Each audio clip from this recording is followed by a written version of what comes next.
Dr. Stephen Chu, here to testify on the new direction of the energy research at the Department of Energy. As a preview to the more detailed budget proposal we will see from the administration in April, this hearing provides an opportunity for Secretary Chu to discuss the administration's priorities for energy research and development. The department has a critical task ahead in the energy and climate research and technology development. And make no mistake, at this time, gas prices may be low, and the effects of climate change may not be apparent to everyone, but this will not last. We must take action now to become a cleaner, more efficient energy economy. To do this, we must diversify our sources of energy by expanding the use of renewable energy and by using fossil fuels more cleanly and efficiently. And I believe that nuclear energy will also be a part of this equation, but I have concerns about the magnitude or the management of waste. And Dr. Chu, this committee stands ready to work with you to develop the appropriate R&D path for that disposal concern. As a key member of the National Academy's Gathering Storm Panel, Dr. Chu was intimately involved in laying the groundwork for the Advanced Research Projects Agency for Energy, or ARPA-E. And as you know, this passed by an overwhelming bipartisan support out of this committee. And this committee will continue to work with the Secretary to ensure its success. I look forward to hearing about the status of the ARPA-E startup. The $39 billion allocated to DOE in the Recovery Act funds a wide range of activities, spanning the innovation spectrum from basic research to supporting the market for new energy technologies. It also presents a historic opportunity to put people to work building a more sustainable future for the country. However, when it comes to taxpayer money, we must work together to ensure these funds are spent wisely. In this hearing, we will have only a few brief opportunities to cover a wide range of issues, but I consider this the beginning of a productive partnership with Secretary Chu. And Dr. Chu, I look forward to your testimony, and I thank you for appearing before the committee this morning. And now the chairman recognizes Mr. Hall for an opening statement. Mr. Chairman, I do thank you for holding this hearing today, and I'd like to extend my welcome to Secretary Chu. It's good to have you here, and I look forward to working with you as we continue to tackle our energy challenges, and there are quite a few of them. I'm pleased to see the level of commitment in the President's budget supporting research and development in the important fields of renewable energy and basic energy. As we all know, renewable energy is going to be an important and necessary part of the energy portfolio as we go forward with the dual goals of energy independence and clean environment. I'm also pleased that the President's budget contained a boost toward developing low-carbon coal technologies. I've always been supportive of using this very abundant domestic resource for providing our country's energy needs. With widespread commercial use of carbon capture and sequestration technology, our country can hopefully have the option of replacing imports of oil and gas with coal-to-liquids fuels and methane gas from coal. What I haven't seen or heard is what the plans are for oil and gas research and development going forward. I believe in all of the above, quote and unquote, answered our energy problems, and that includes using domestic sources of oil and natural gas. Research and development in these fields does not benefit the major oil companies, but it does benefit the small independent oil and gas producers who should be helped in their efforts to bring our domestic supplies to the market rather than penalized at every step. I'm very disappointed that the President recommended that the ultra-deepwater and unconventional natural gas and other petroleum research program be repealed. The prior administration made this recommendation, as well as Congress, and Congress has repeatedly said to the President and to the prior administration, you're wrong, and we funded this valuable program anyway. I like George Bush, and I flew west with him to sign the bill that included this provision in it, and usually they turn and hand a pencil to someone. All he said was Ralph Hall's with me because he just wanted some coffee from Air Force One. What he didn't know was I had 5 of his cups in my briefcase at that time. But the Ultra Deep program is paid for by the federal lease royalties, rents, and bonuses paid by oil and gas companies, not taxpayers. and it'll make the government more money in the long run, as resulting research and development will lead to increased royalties, rents, and bonuses paid by oil and gas companies. And, Mr. Chairman, in order to stress the importance of this issue, I would ask to include this document, highlights from RIPSA, a project portfolio, in the record. With no objection, this will be made part of the record. Thank you. I'll hand it to him. And I'll have more to say about this during the question and answer, but I just want to urge the Secretary and President Obama to reconsider their position on this program. I'm also interested in hearing about the administration's decision to move away from the idea of storing spent nuclear fuel at the Yucca Mountain Repository in Nevada, and how that decision will or will not affect the current applications for new plants and the future of nuclear energy in our country. Nuclear energy is, of course, also part of the, quote, all of the above, unquote, energy solution, and should be considered a powerhouse in our energy arsenal. Out of all of the emissions-free options, it produces the most energy and is the most reliable, and I urge the Secretary to make sure it remains a part of this mix.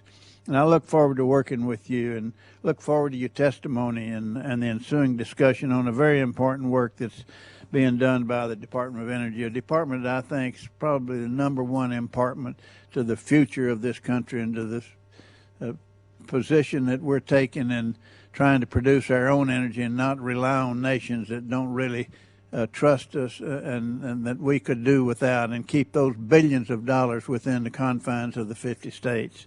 And with that, I yield back my time. Thank you, Mr. Hall, and I certainly agree with you. Dr. Chu, you'll find that our committee tries to work in collaboration. Most everything we get, or everything we got here is bipartisan. Most often is unanimous, and so we hope to be an asset for you in that regard.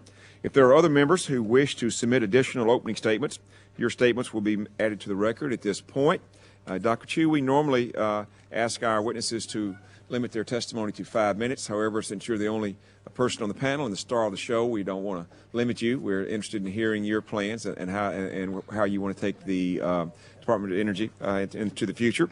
And so at this time, please begin. Okay. Thank you. Chairman Gordon, Ranking Member Hall, members of the committee, thank you for the opportunity to appear before you today to talk about the new directions for energy research and development at the Department of Energy. Today, we import roughly 60% of our oil, draining resources from our economy and leaving it vulnerable to supply disruptions. Much of that oil is controlled by regimes that don't share our values, weakening our security. Additionally, if we continue our current rates of greenhouse gas emissions, the consequences of our climate could be disastrous. In the near term, President Obama and this Congress have already taken a key step towards meeting these challenges by passing the American Recovery and Reinvestment Act of 2009. This legislation will put Americans back to work while laying the groundwork for a clean energy economy. Getting this money into the economy quickly, carefully, and transparently is a top priority for me.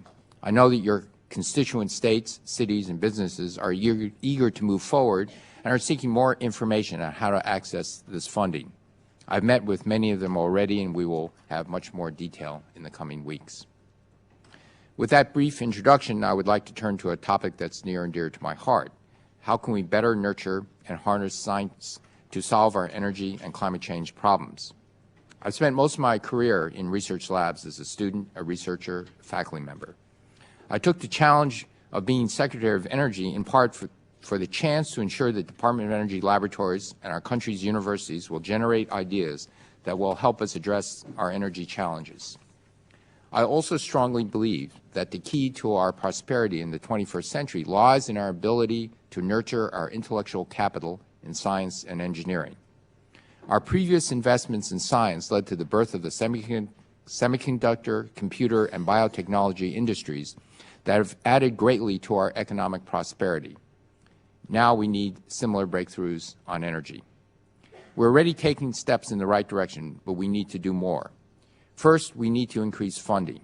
As part of the President's plan to double federal investment in the basic sciences, the 2010 budget provides substantially increased support for the Office of Science, building on the $1.6 billion provided in the Recovery Act for the Department of Energy's basic sciences programs.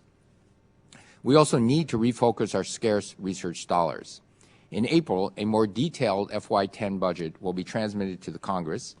This budget will improve energy research, development, and deployment at the DOE in several ways. First, we need to develop science and engineering talent. The FY210 budget supports graduate fellowship programs that will train students in energy-related fields. I will also seek to build on the DOE's existing research strengths by attracting and retaining the most talented scientists. The second area I want to discuss is the need to support transformational research. What do I mean by transformational technology? I mean technology is game-changing as opposed to merely incremental. For example, in the 1920s and 30s, when Bell Laboratories was focused on extending the life of vacuum tubes, another much smaller research program was started to investigate a completely new device based on a revolutionary new advance in the understanding of the microscopic world, quantum mechanics. The result of this transformational research was the transistor, which transformed communications, allowed the computer industry to blossom, and changed the world forever. DOE must strive to be the modern version of the old Bell Laboratories in energy research. Because the payoffs from research in transformational technologies are both higher risk and longer term, government investment is critical and appropriate. We are already funding this type of research in biofuels. As this committee knows, we have funded 3 bioenergy research centers, one at Oak Ridge National Laboratory, one led by the University of Wisconsin in Madison in collaboration with Michigan State University, and one led by Lawrence Berkeley National Laboratory. Each of these centers is targeting breakthroughs in biofuel technology development that will be needed to make abundant, affordable, low-carbon biofuels a reality.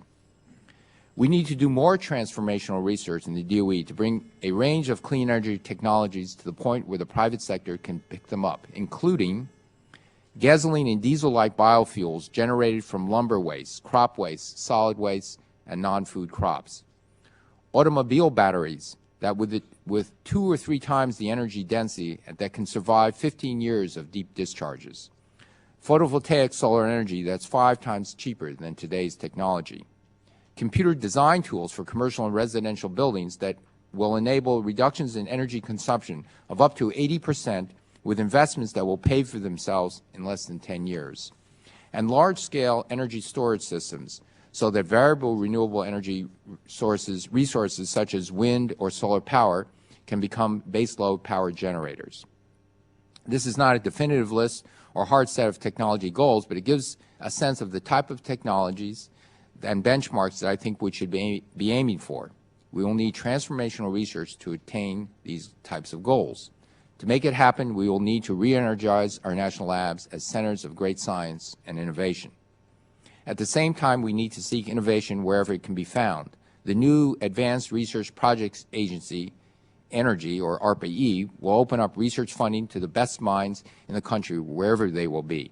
ARPA-E will identify technologies with potential to become the next generation of revolutionary energy systems and products, while it will make a major impact on our twin problems of energy security and climate change. I want to thank this committee for your leadership in championing the creation of ARPA-E. ARPA-E will accomplish its mission by funding high-risk, high-payoff R&D performed by industry, academia, not-for-profits, national laboratories, and consortia. ARPA-E will bring the DARPA style of transformational R&D management to focus on energy problems and opportunities. I pledge to you that we will have this program up and running as soon as possible. The third area I would like to discuss is that DOE needs to foster better research collaboration both internally and externally. We will better integrate national lab, university, and industry research, and we will seek partnerships with other nations. For example, increased international cooperation on carbon capture and storage technology could reduce both the cost and time of developing the range of pre- and post-combustion technologies that are needed to meet the climate challenge. Finally, while we work on transformational technologies, DOE must improve its efforts to demonstrate next-generation technologies and to deploy demonstrated clean energy technologies at scale. The Loan Guarantee Program will be critical to these efforts by helping to commercialize technologies, and the Recovery Act funding for weatherization and energy efficiency block grant programs will accelerate the deployment of energy-efficient technologies. So I'm excited about the prospect of improving DOE's clean energy research, development, and deployment efforts. I thank you, and I'd be glad to answer your questions at this time. Thank you, Dr. Chu. And exciting is the right term. You have an exciting portfolio, an important portfolio for our country, and we wish you the very best of luck. As you know, I am, well, first of all, at this time we'll begin questions, and I'll recognize myself for 5 minutes. As you know, I am eager to see ARPA-E established, and I appreciate your comments. In your comment, you said that you wanted to see it, or it would be up and running as soon as possible, and I don't doubt your commitment. But could you give us a little bit of idea of what, some kind of rough timeline you see on getting ARPA-E up and running, and have you assigned a team to serve as any kind of a startup staff? And do you envision ARPA-E coordinating, or how do you envision ARPA-E coordinating its R&D with other programs and the national labs? Right. So I've met with, there was a team of people that was trying to see what the structure should be like. I think it's very consistent with this committee's views. I did ask specifically how long it would take. I didn't like the answer. The answer was, quite frankly, the first pass answer was 1 year, and so I instructed them, go back and I want to see exactly the timeline of why it would take so long. There might be regulations, things like that, and I have not gotten back the answer to that. So I hope it would take much shorter than 1 year. Well, as I think mentioned you earlier, I know that DARPA has some programs that are available to pass off if you think that those are appropriate. And you also received $400 million in the recovery package. You know, how long is that going to last, and how, you know, what are your thoughts on spending those dollars? How much will that be used towards startup versus actual implementing a program? Well, we first we're already looking around for the head of the ARPA-E program. I would hope, again, I was a little dismayed by this first pass at why it would take so long, but I think we are going to do things simultaneously. We're discussing drafting requests for proposals, so even as we search for a director and the key personnel. And so because it is part of the economic recovery, you know, we want to start actually funding projects, hopefully significantly less than 1 year. Well, I think double or tripling tracking is the appropriate way to go. I mean, there's no, you know, so often around here we have to get through one thing and then the next thing and the next thing. You know, there can be those parallel tracks. There's draft legislation in the Senate that includes a provision to ensure that all ARPA-E project teams will be industry-led. Do you feel this is appropriate direction to give ARPA-E, or should it have more flexibility? I would like it to have more flexibility. Certainly, having an all industry-led may not be appropriate. Just as the old DARPA program, it funded universities, it funded other research, it funded industries, it funded startup companies, it funded established companies. And really, I would like to throw the door open to any and all and just pick the best ideas. I would agree. I think flexibility is the key to ARPA-E's success, and you take whatever model is best for the particular situation that's before you. And do you have any thoughts as to a time frame on ARPA-E when it needs to be reviewed by the national academies? Actually, when it gets reviewed by the best way to, in my opinion, the best way when you're starting something is to look at it very, very early, just in case you feel it's getting off the tracks. Now, but a National Academy review has certain time constraints, and so I would probably have an internal review, maybe working with this committee and others in Congress, within a year to actually see what's going on. Because if it is long-term, things can be avoided if you catch things early, and so within a year of the start, for first 6 months, you look at the tranche of proposals that have been recommended. Are these good choices? Are the people in place good people who are making the right decisions? And remember that this is the idea of this new funding mechanism is that it is a very small, very select group of people that are unconstrained by the usual things, so they can really make the best decisions, and to focus on those 3-year timescales, it's not stewardship. It's we'll give you money for a very short period of time. After maybe 5 years, that's it. Get it done. And after 3 to 5 years, you better get some other sponsor. You know, industry better pick it up or something. And that actually, nothing focuses the mind like you know what, the termination of funding.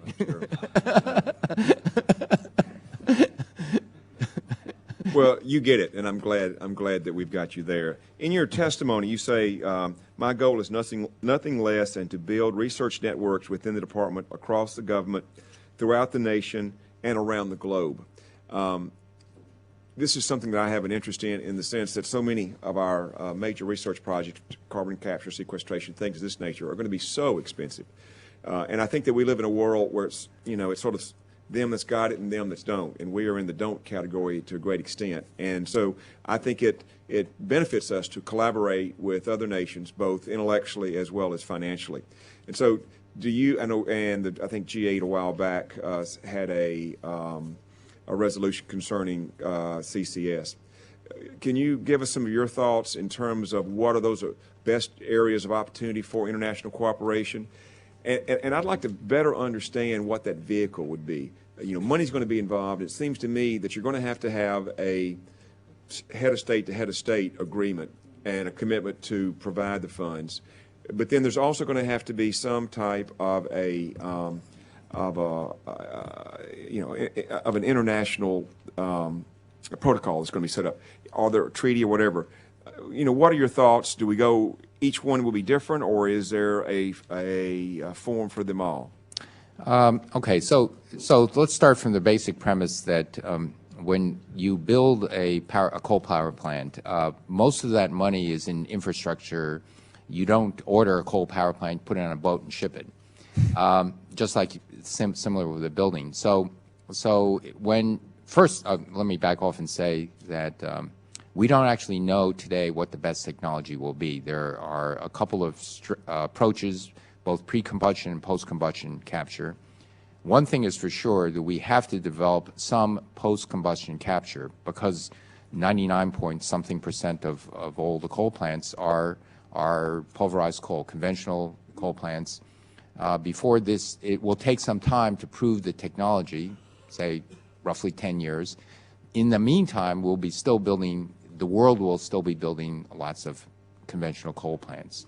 So even if we develop a pre-combustion strategy going forward, there's all those investments in the post-combustion that we have to make. So there are several strategies that countries are looking at. I have been talking with all the equivalent, the energy ministers in various countries. When I say that how can we share what we know, I don't mean in a really intimate way so that their engineers and people who are operating the coal plants are actually there in these pilot programs.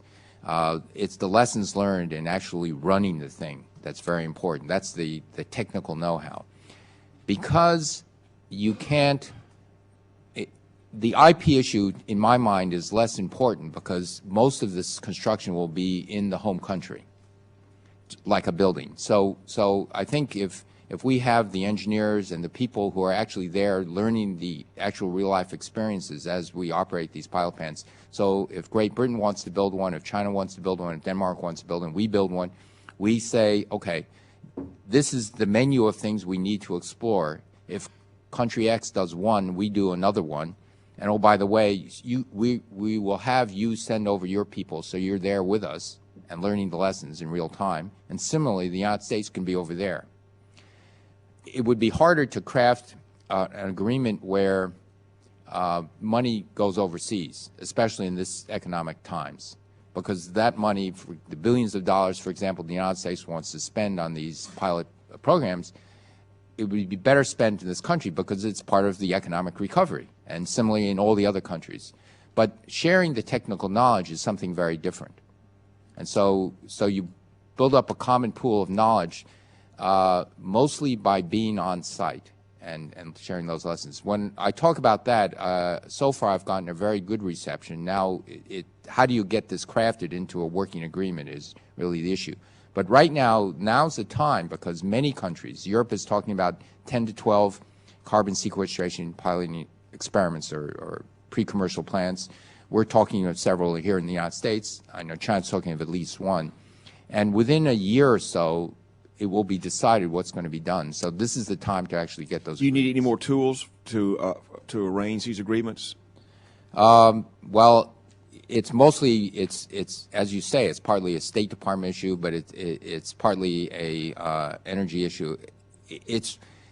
We'll find out as soon as I was just meeting with the representative from China and DRC and RDC and DRC, one of those two, and I was really interested in finding out.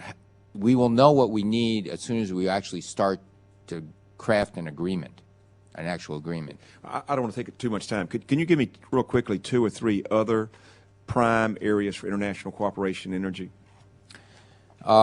Buildings, the same reason. If you get together and try to design, for example, software tools to help architects and structural engineers design an energy efficient building, this is actually pretty sophisticated stuff. We don't understand how to design energy efficient buildings. And the reason I know I can say this is when we try to build a more energy efficient building, let's say reducing the energy by 50%, 80%, typically we fall short of the design goal. The actual performance is less than the design. And if you look at a scatter plot of the more aggressively we try to design an energy efficient building, the less efficient it becomes. We're going to have to go into the. Could you just give me the technologies? It's building very interesting, efficiency, software design tools. Okay, and then any other areas of international cooperation you think would be beneficial? I think in some of the other things, certainly software design tools for building efficiency, automobile efficiency, but then it quickly, there's some issues, quite frankly, that get into IP and other issues. And so I'm looking at those things which are, the investments will be made in that country, like buildings, like power plants, where I don't see as much of a barrier. Okay. Thank you, and Mr. Hall, thank you for your patience there, and you're recognized. I'm always patient with the chairman. And I join the chairman in lauding your appointment, not just Democrats, but some Republicans, knowing your history and your background, your ability to serve, were pleased with your confirmation, and I think you know that.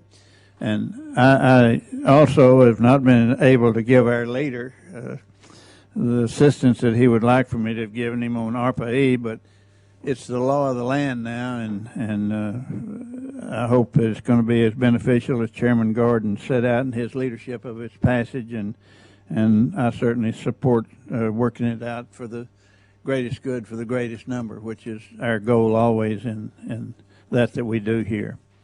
Mr. Secretary, let me just go right into what I'm disappointed in, though.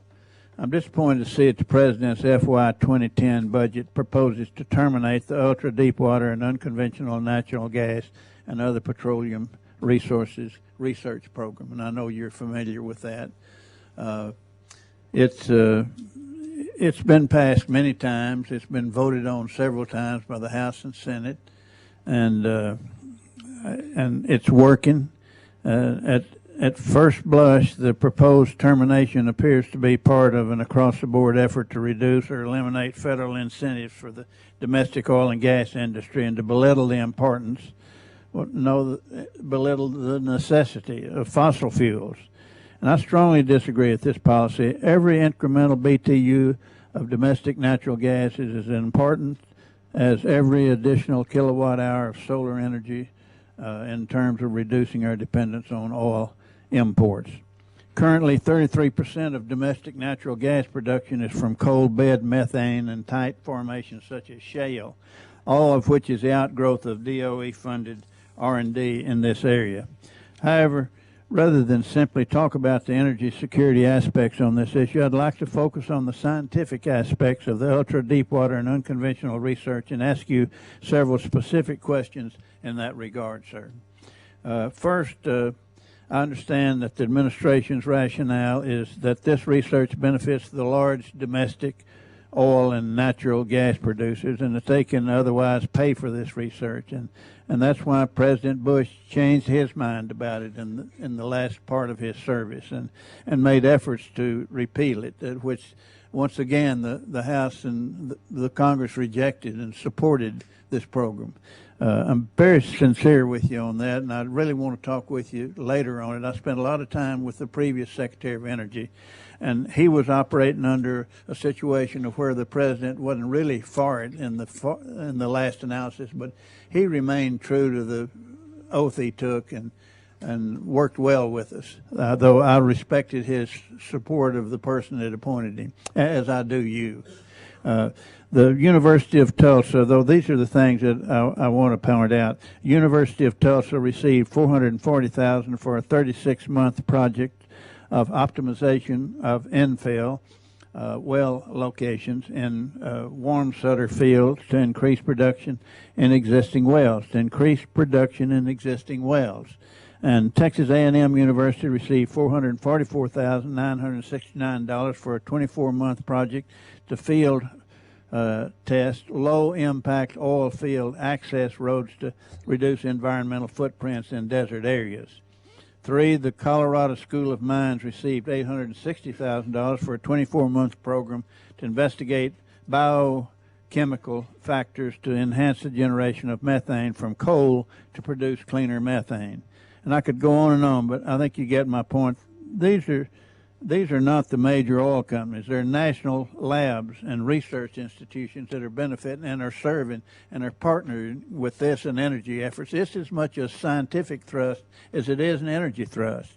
And all of these cases of existing research projects appear to me to represent cutting-edge, high-risk science led by university research teams. And I'm aware that each of these projects includes significant cost share provided by industry. Mr. Secretary, do you believe that the oil and gas industry, left to its own devices, would fund these types of research projects? I don't think so. Would you not agree that the character of these research projects is similar to the type of research projects funded by DOE Office of Science? Well, actually, the type of research you just described, for example, improving our ability to recover oil from reservoirs, we typically only get about 30%, even with enhanced oil recovery methods, we typically get 30, maybe at most 40% of the oil in the ground. The rest of it is, with today's technology, unrecoverable. And so I think it is appropriate for the Department of Energy to be funding things like that. Injection of CO2 for enhanced oil recovery is something that has been proven to be commercially viable.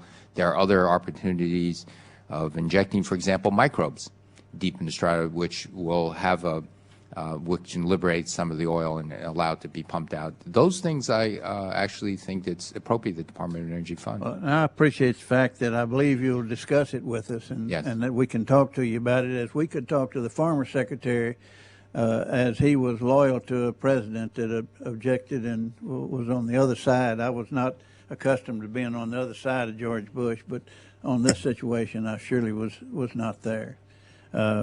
Second, are you aware that there are currently 92 applications from universities, national labs, state agencies, and private R&D technology development companies totaling $105 million that have been peer-reviewed and are awaiting action?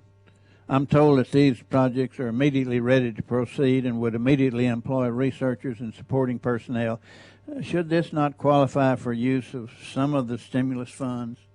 Well, actually, I'm not aware of the details of the proposals, that, and I certainly will look into it. But you're open to yes, submitting them to you.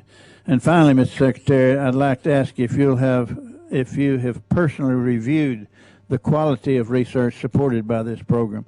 If not, could you provide me with your assurance that you'll personally look into this and give me your assessment prior to taking any further actions in the funding issue? I greatly respect your scientific credentials and would welcome your personal review.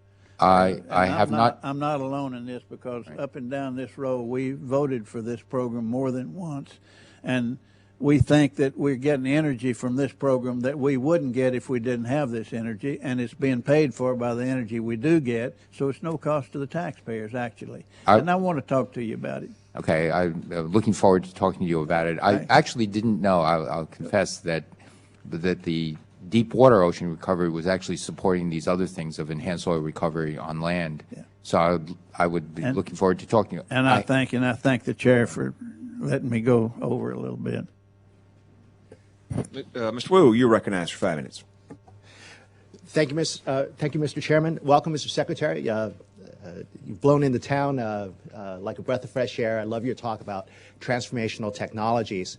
For the moment, I'd like to invite you to talk a little bit about more mundane things like standards and interoperability and metrics.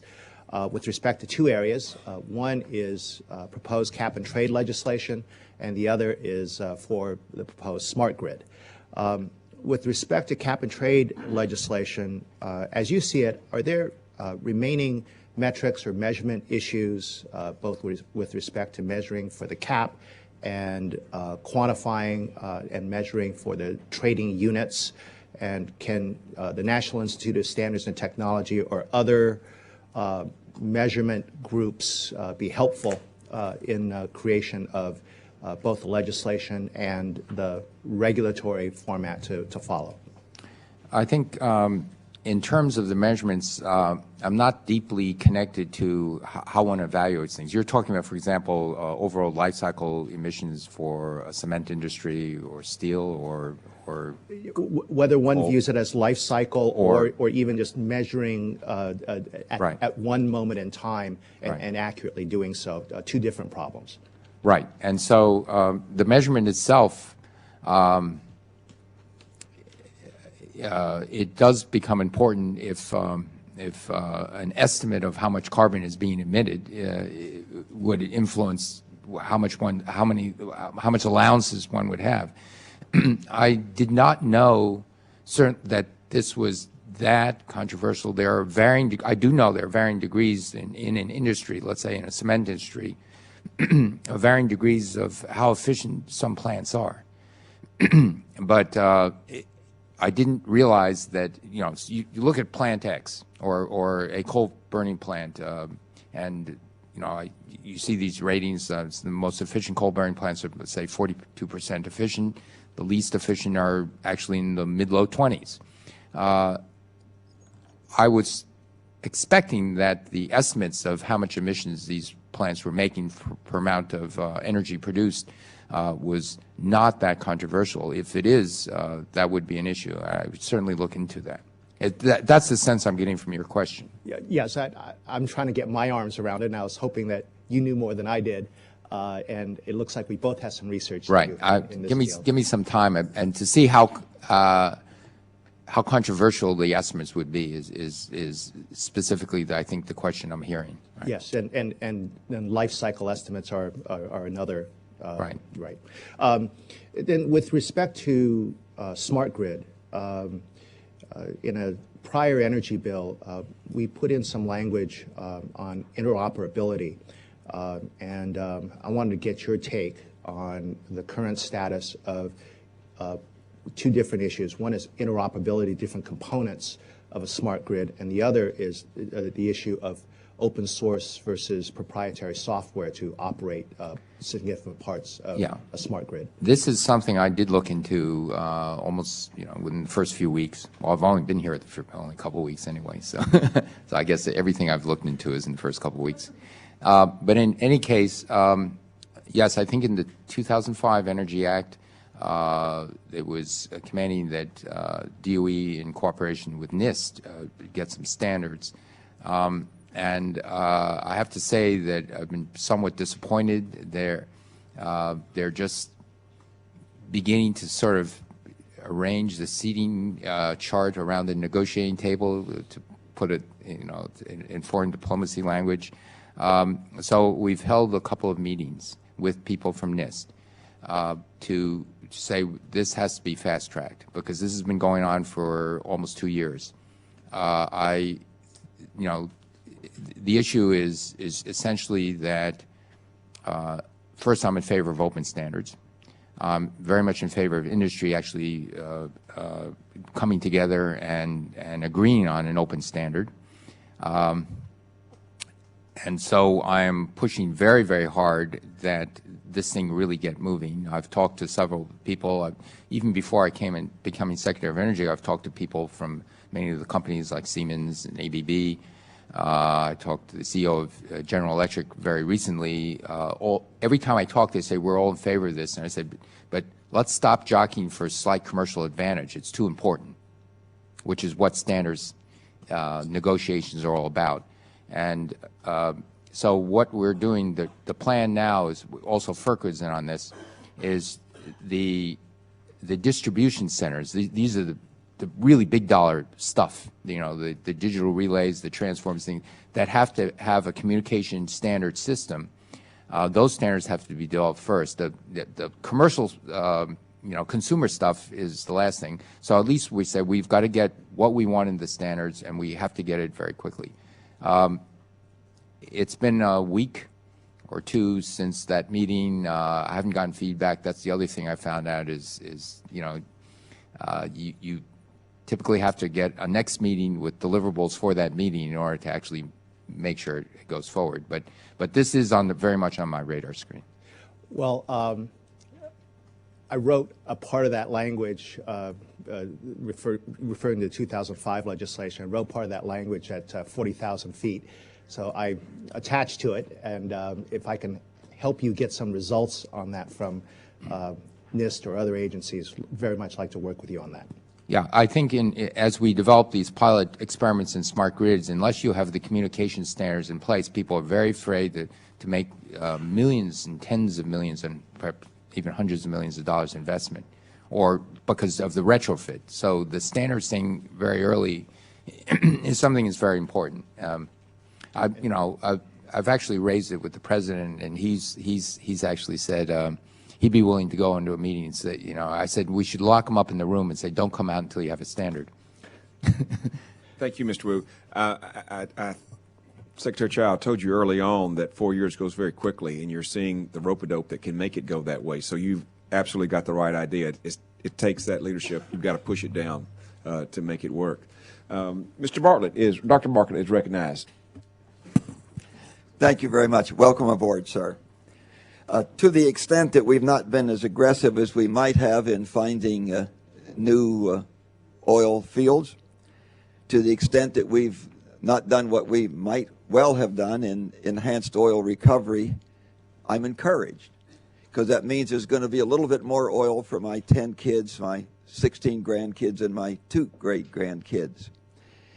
We've been relating ourselves to oil as if it were infinite, that there would be no end to it. That, of course, is not true. There is such a thing as peak oil. It was predicted by M. King Hubbard in 1956 for our country. Right on schedule, it occurred in 1970. And although we've drilled more oil wells than all the rest of the world put together, we cannot make M. King Hubbard a liar. A couple of years ago, I led a Codel to China, and we were talking about energy. And they began their discussion of energy by noting post-oil. There will be a post-oil world, of course. We think in terms of the next election, which for us in Congress is never less than 2 years away. And in the business world, they kind of think in terms of the next quarterly report. If they can't make that look good, why the stockholders are going to be angry at them. In that part of the world, they tend to think in terms of generations and centuries. Of course, there will be a post-oil world. Hyman Rickover gave a great speech, I think probably the most insightful speech of the last century. It was given 52 years ago, the 14th day of this May, to a group of physicians in St. Paul, Minnesota. And in that speech, he noted that the age of oil would be but a blip in the history of man. The 8,000, as he said, the 8,000-year recorded history of man. He had no idea then how long the age of oil would last, but he said how long it lasted was important in only one regard. The longer it lasted, the more time would we have to plan an orderly transition to other energy sources. Of course, we have not been doing that. We've been behaving as if oil is forever. I'm concerned, sir, about the lack of urgency in our country and indeed around the world, business as usual will not suffice. China is buying up oil all over the world. In today's world, it makes no difference who owns the oil. The person who comes with the dollars buys the oil. Why, sir, do you think China is buying up oil all over the world? And what do you think our response ought to be to that? China has been following somewhat America's economic development. It's buying oil because as its economy grows, it needs more oil.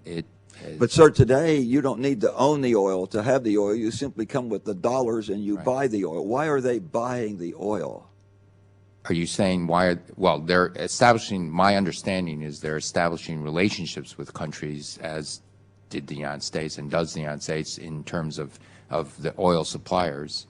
But I agree with you. Oil is a commodity. It's in the market, and you can buy from one supplier or another supplier. At the same time they're buying up this oil all over the world, they are very aggressively building a blue water navy. Mm-hmm. Can you imagine, sir, that the day may come when the Chinese tell us, I'm sorry, guys, but we own the oil and we have a 1,300,000,000 people and 900 million of them live in rural areas, and through the miracle of communications, they know the benefits of an industrialized society and they're demanding it, and we are not going to share our oil with you. To make that a reality, wouldn't they have to have a big blue water navy? Well, I think this goes to a larger question of why the United States should work very hard for energy independence and oil independence. And there's two ways of doing this. One is to develop sources at home. One is to develop alternative sources, for example, biofuels, which I personally believe, if we do the science correctly, can be a huge addition to liquid transportation fuel. Another thing is use less oil by making more efficient cars, personal vehicles, electric vehicles, so we can offload and transfer the personal transportation needs to electricity, which then there's a wider palette of options available. So the thing that the United States can do best, instead of jockeying for positions, is to actually decrease our importation of oil in a significant way by all of the above-mentioned things. And so that's the best thing we can do, and this is something we should do. Thank you, sir, and thank you, Mr. Chairman. Thank you, and Dr. Baird is recognized for 5 minutes. Thank you, Mr. Chairman. Thank you, Mr. Secretary. I'm going to be very quick with 5 questions, then you can answer them in the time available. First, I'd invite you to speak briefly about the constraint on the administrative costs on DOE that were imposed on the stimulus and how that will affect you. Mm-hmm. Second, could you talk a little bit about CO2's impact on the oceans, particularly ocean acidification? Third, your views on behavior change and conservation as a quick response to both our energy and our climate overheating. Fourth, the role of forest products in renewable energies. And finally, if you have time left, a little bit about the national labs. Thank you. Okay, so the first is a technical issue. Thank you for the questions. In the Economic Recovery Act, there's this, in order to, for example, administer the loans and to make sure that that money is wisely invested and to have proper oversight, you need additional administrative costs. In the other agencies, they were given 1% of the total to administer those costs. This is an example. For some reason, not clear to me, the Department of Energy was giving 0.5%. So as important as energy is, we've sort of shorted you. We've said you only get half of what the other agencies get. Right, to administer the loans, for example, and the things that we need to do to make sure that the money is given out wisely, that there's proper oversight, things of that nature. So that's worrisome. I would hope we can try to address that, and we'll do what we can to help. Okay. In terms of the CO2 impact, there are many impacts. I share your concern that perhaps the oceans are not mentioned enough. What happens is as the CO2 in the atmosphere increases, more carbon dioxide is absorbed in the oceans. It becomes more acidic. Today, the oceans are about 30% more acidic than they were in pre-industrial revolution times. It's significant. And when the ocean becomes more acidic, several things are known to happen. Coral is threatened. The little critters that when you go snorkeling hit your snorkel mask, where they have calcium carbonate shells, those organisms actually, when the pH gets too low, near pH 7, what's going to happen is that they will lose their ability to capture the carbon and put it in their shells and actually construct the shells. So lab experiments where they just deliberately make it more acidic, they find that they lose their ability. When that happens, the whole food chain in the ocean is at risk. So now that's not going to happen anytime soon, but these are some of the issues that one is concerned about. In terms of behavior change, this is something that if you look in the history of how you get the United States to respond very quickly, we should be paying more attention to this. If you consider what happened in World War II, there were posters saying that we should save energy, especially transportation fuel, because any drop we saved in energy and transportation fuel could be used in our wartime effort. And there's a great deal of input, and Americans rose to the challenge, and it became their patriotic duty to save energy. Now we have a similar situation. If you save energy, for example, by getting more fuel-efficient cars, you decrease the demand. That will keep the prices down. There's a lot less carbon in the atmosphere, and we are less dependent on foreign oil. And so I think it's a threefer, if you will, in terms of not only patriotic duty to our country, but actually to the world. And I think to get this notion that it's good in many, many ways to think about decreasing your consumption of energy, whether it be turning off light bulbs or your computers after you're done, or buying a more fuel-efficient car when that opportunity arises. These are all things that we need to do. The United States has convinced a younger generation that it is not cool to smoke cigarettes, and that has changed behavior. And I think we should convince the younger generation and the older generation that it's actually cool to save energy and to become much more energy efficient. This is something that the world really needs. So this change of behavior is something America has been able to do in the past, and we know we have the tools. I think I'm all for talking more about that. And in terms of, you mentioned forest products, this goes to the question of biofuels.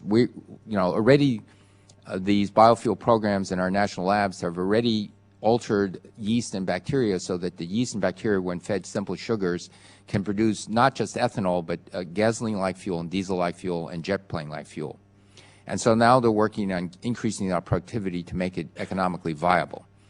The good thing about the feedstock is they want to use all of the lumber wastes, the agricultural wastes that include wheat straw, rice straw. Half the corn stover can be used. The other half has to be plowed back into the fields, but half the corn stover can be used. All of the agricultural waste that we either burn or we let rot that ends up, and the microbes turn that into carbon dioxide and methane, we should be converting that to either helping co-burning in coal-burning plants, or better still, converting this into transportation fuel, again, to help break our oil dependency. This is something that the national labs, the Department of Energy, is working very hard in doing, because this could be a significant. This could be half our non-diesel jet plane transportation fuel, and finally, the national lab systems. Dr. Chu, we're going to get to the national labs later, if that's okay. I'm Okay. sure that'll be of interest All right. to other folks too. Ms. Biggert is recognized. Thank you, Mr. Chairman, and welcome, Mr. Secretary. You and I have had a brief conversation earlier on nuclear energy, and I'd like to get to that. But just before I do that, going back to a question that Chairman Gordon asked you, and that was about the technology transfer on an international basis. Section 1.3 2001 and the EPACT bill of 05 addressed that issue of having a new technology transfer coordinator and working group appointed to work with to have a basis of working with developing countries to deploy clean and efficient energy technologies, and then listed the barriers and the concerns. I don't know if you've worked with that or have a coordinator in place. No, I don't have a coordinator yet. Okay, I refer you to this bill. It's Public Law 109/58 also.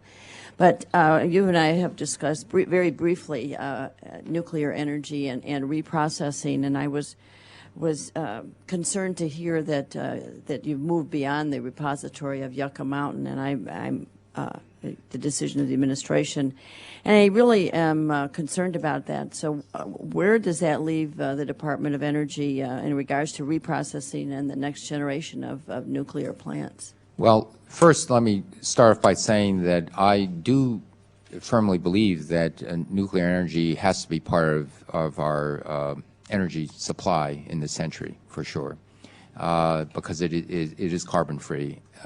And so in terms of the waste, what the NRC has said is that if you store the waste in dry cask storage at the current sites, it is safe for decades from leakage into the environment. So that means we have time to develop a much more comprehensive plan. I am working, I know the Senate has already begun to talk about this, and we have independently, but would like to work with Congress in this to put together a very blue ribbon panel of experts, of technical experts and wise people who can help us devise recommendations for a plan that actually, a comprehensive plan and a fresh look at how we can store nuclear waste and eventually dispose of it. The whole Yucca Mountain issue is the landscape has changed over the 25 years when this first started. The conditions for first, it was started as 10,000 years, and it had to be retrievable. Then appeals court ruling said no. If science says it could, the leak out rate could extend to 1 million years, then so be it. Then it should be 1 million years, and yet still be retrievable. That's a tough. So the conditions changed, and so I would like a committee to say, okay, let's look at a fresh look at the things and what's our best strategy for moving forward in nuclear power. Well, President Carter shut this down, 25, 30 years ago, and that really has set the U.S. back on nuclear energy. But over the past 30 years, our national labs have been conducting research on Yucca Mountain, and your laboratory was part of that, many of the scientists, and it really has some of our, hundreds of our best scientists and engineers have been working on this, and it just seems like this is such a setback. And this research has been incorporated into the Yucca Mountain license application, which is now before the NRC. It just seems like we're just going back to page one again and starting over. And I think that if we are ever going to end our dependence on foreign oil, that nuclear has to be, in the long term, the one that will take us over the top and really solve that problem. I don't know if you've received the comprehensive briefings on the deficiencies of Yucca Mountain science and by whom, but I really am concerned about this, and I think that we really have a lot of permits out there for new type of reactors, and if we don't move now, I don't know when this is going to happen. This is a real setback.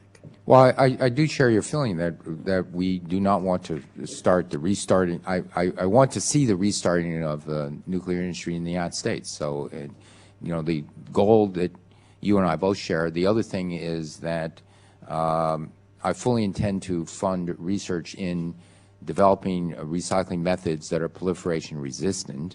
But I think that's already happened, and I know Argonne has worked on that, and Idaho, and there's been a lot of research on that already, and there are some demonstration projects, and we're really ready to go 2 years ago. Well, Okay, so my understanding of that, certainly Argonne and people in Idaho have been looking at modifying the original Purex process, which is Right. the process that France Now it's a uses, Eurex. and now it's a Eurex process. But those people who have developed those, like Philip Fink, feel that it's not ready for piloting. That there are still issues. Who are those well, people? Those people are people like Philip Fink. He used to be at Argonne. He's now in charge of that program in Idaho. I think he's very, very knowledgeable. Those are people who I do have a lot of trust in, and they are saying that we need to do more research before we build pilot plants. Thank you, and Ms. Giffords is recognized for 5 minutes. Thank you, Mr. Chairman, and thank you, Mr. Secretary, for coming before our committee today. It's no big surprise for members here that I'm very passionate about my home state of Arizona and solar energy. When you think about over 300 days of sunshine that Arizona has, other western states, and frankly the whole country, really. I mean, comparing where we are with other countries, specifically Germany, Japan, of course, Spain, I believe the United States is missing an incredible opportunity. So I was really delighted to hear your comments earlier about your emphasis for DOE to start pushing for, I think 5 times cheaper technology for photovoltaics. But I'd like to specifically ask you about the actions for DOE under your leadership in terms of engaging with the private sector for solar. Could you be a little bit more specific? Well, it depends. See, normally what has happened in the past is the Department of Energy will do some science, invest in some science, and get some patents and license the patents. I would want to go forward in an era where we begin to work with companies in a much more intimate way to get sort of while the work is being done. I think companies do bring a lot of experiences in the sense that they are more tuned to manufacturability issues than anyone in a laboratory.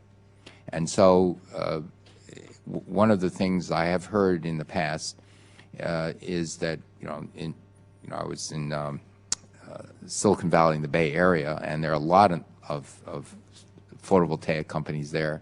And when I hear things like, well, the research direction in a particular laboratory, we stopped paying attention because in an effort to achieve a world record of incrementally better efficiency, they've gone away from manufacturability. I'm thinking to myself, this is not good.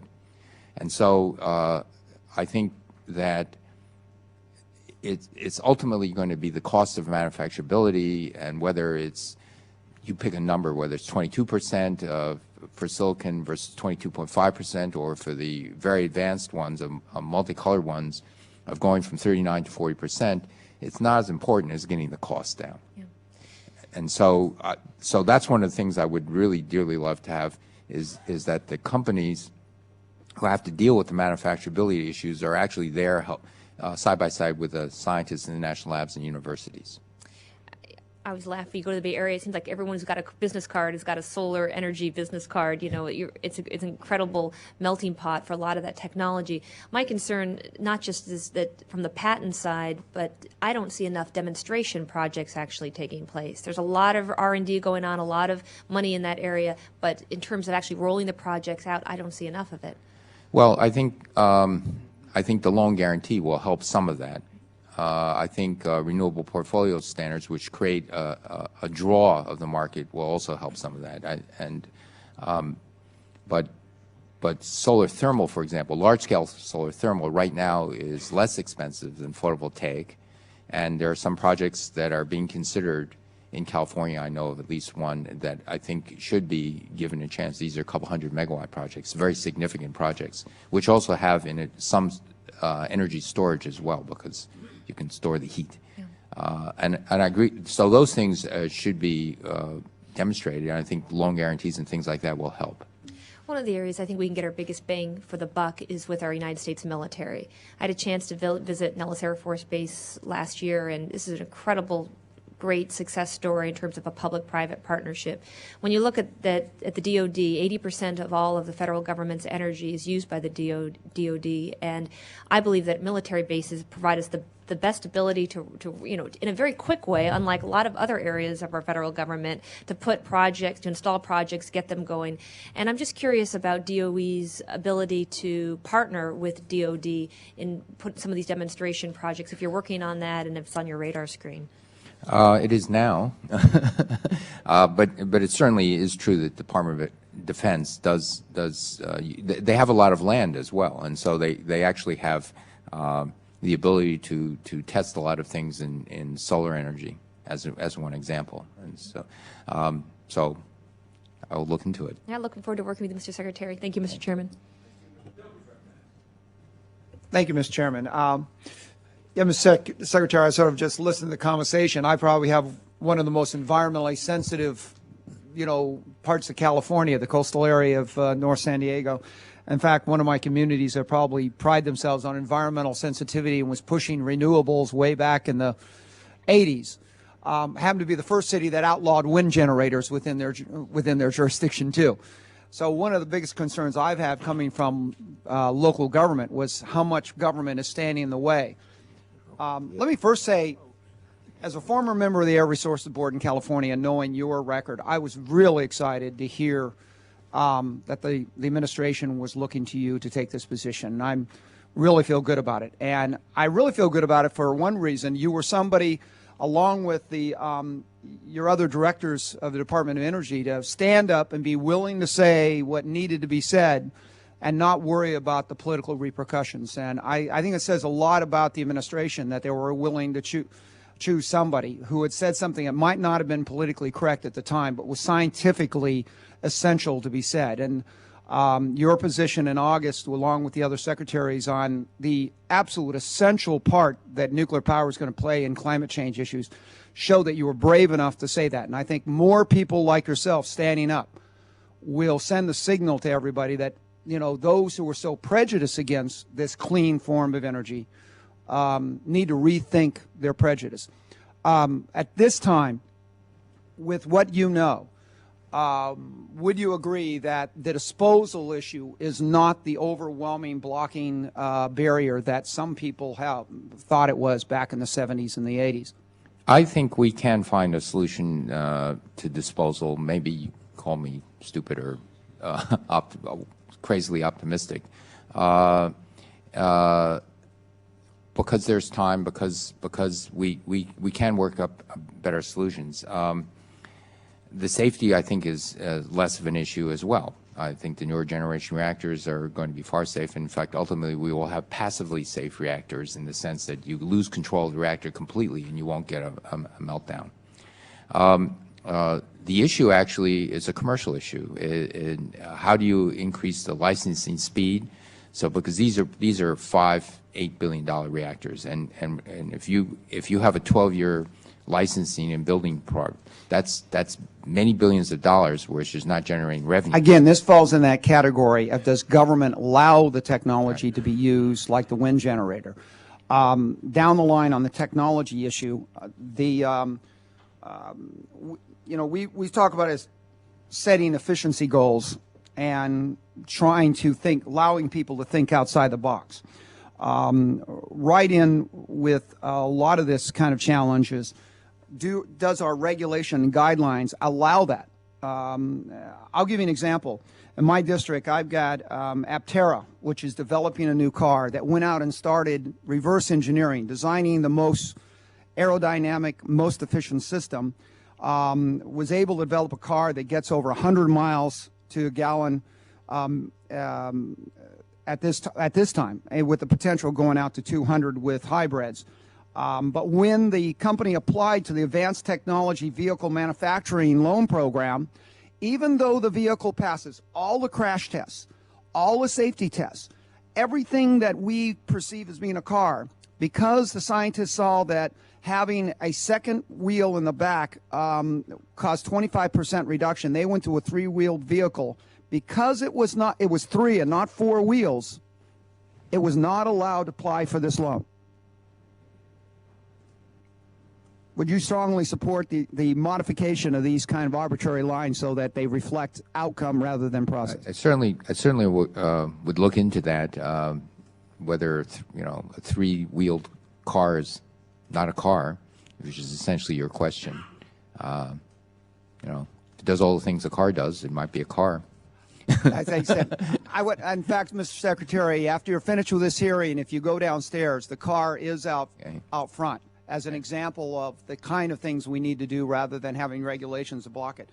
Speaking of government regs, you make a reference to the fact that we need to be looking at gasoline-like biofuels rather than working off of alcohol that takes 1.5 gallons to match traditional fuels. And in fact, let me just take another shot at ethanol, which I never pass up a chance as a member of a former member of the Air Board. Duke just came out with a study that said, from the greenhouse point of view, it would be better never to plant the corn than to use corn-based ethanol.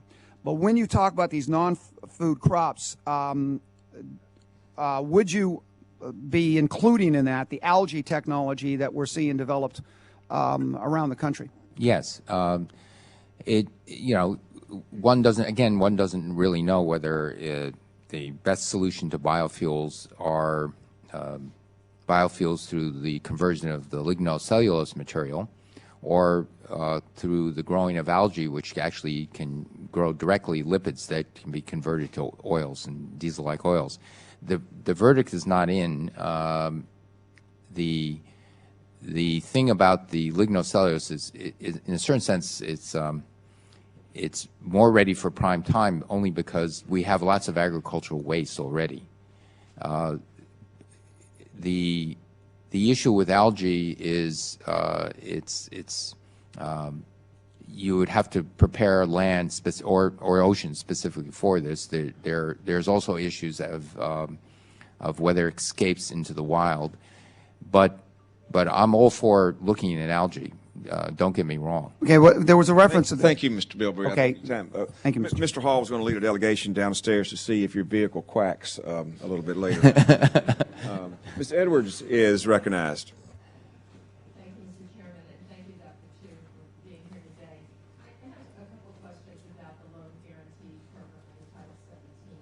When the program was started, I wasn't in Congress at the time, but I believe that it was to, and I'll use the words in the legislation, avoid, reduce, or sequester air pollutants or greenhouse gases, employ new or significantly improved technologies, and provide a reasonable prospect of repayment. And so I have some questions about the rules that have been promulgated by the department for the loan guarantee program and wonder what the rationale under this legislative language is for guaranteeing loans for mature technologies rather than making significant investments in some of the innovative technologies that perhaps traditional financing isn't available for. And then I'd like you to address the question of the risk to taxpayers under the loan guarantee program, because the taxpayer essentially absorbs 100% of that. And I think we've already seen in our capital markets that when all of that's absorbed by the capital body and the taxpayers,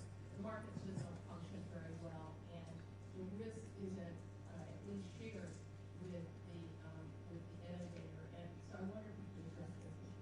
Sure.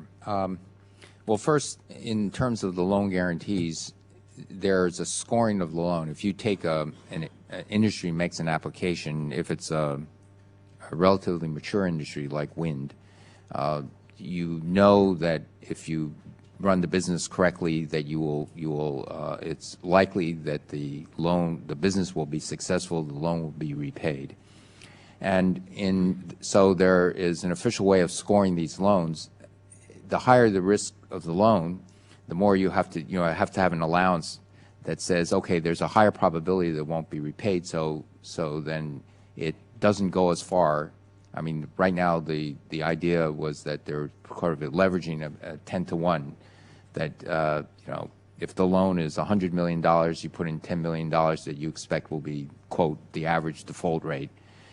As you take on higher risk industries, and you have to score this as best you can, then the default rate will naturally be higher because it's higher risk. But actually, I agree with you. We should be making some higher risk loans, and we have looked into this. That would be of the amount of money you can have now the higher risk loans are more experimental, and so you can make a smaller attempt at trying to get this thing going. But there's nothing wrong with saying that there might be a 30% chance of a default on a loan, but it could be more game-changing. So that's another way of trying to introduce innovative technology. And so there have been discussions now in the Department of Energy. I've been discussing this, that a small fraction of our loans could be higher risk, that could be much more innovative, much more likely to fail, but could lead to bigger changes in the long run. And so you're about to announce some of the loan guarantees, and so can you assure us, though, that those won't be guarantees in the much more mature technologies like liquid coal, nuclear?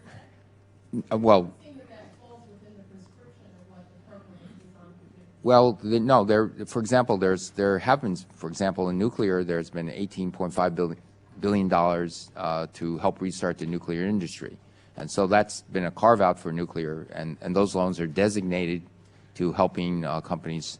You know, we've had a dormant nuclear industry for the last 30 years. The last one nuclear reactor that's been started in the early middle 70s. I know, Dr. Chu, and there's some of us down on this end in particular who remain skeptics about Okay. those kind of significant investments in nuclear technology. Just as I close out here, because I'd like to explore this at some other point later, it seems that these guarantees for nuclear, though, are going out before the licensing, and so there's a lot of time between here and there and billions of dollars in investment, and I wonder if those billions, given where we are with climate and our energy crunch, whether that money actually couldn't be better spent for better businesses, speculating on whether the nuclear industry investment is going to be the one that will, save us from fossil fuels. Well, I think there's no one single technology that's going to save us, and including, and in fact, quite frankly, with fossil carbon capture and sequestration is one of those things. But right now, where we are in the United States is we have only 2.8% roughly of our nation's electricity is generated with renewables, excluding hydro, which is 6 or 7%. And so it's going to take a while to ramp that up. And the costs are, in wind is becoming competitive, but they're not there yet for photovoltaics, with costs without subsidy. And there are distribution issues, there are storage issues. I, for one, would dearly love to see us transition to all renewable solar, wind, things like that by mid-century, but one doesn't really know if one could do that. So you put the pedal to the floor on that, but you also try to ensure that while we're transitioning, you clean up coal as much as you can, and don't forget that the rest of the world, notably China and India, will not turn their back on coal. So that's why it's so important to try to develop commercially viable sequestration methods. So I think you just have to do all of these things. You've heard this before. There are no silver bullets. Thank you, Ms. Edwards. And Mr. Smith is recognized. Thank you, Mr. Chairman, and Mr. Secretary. Thank you for your service and willingness to come here today and share with you, I think, one of our most pressing needs relating to energy, the economy, the environment. And I appreciate the mention of so many sources of energy here today. There was a mention of corn-based ethanol prior from one of my colleagues on this end of the dais.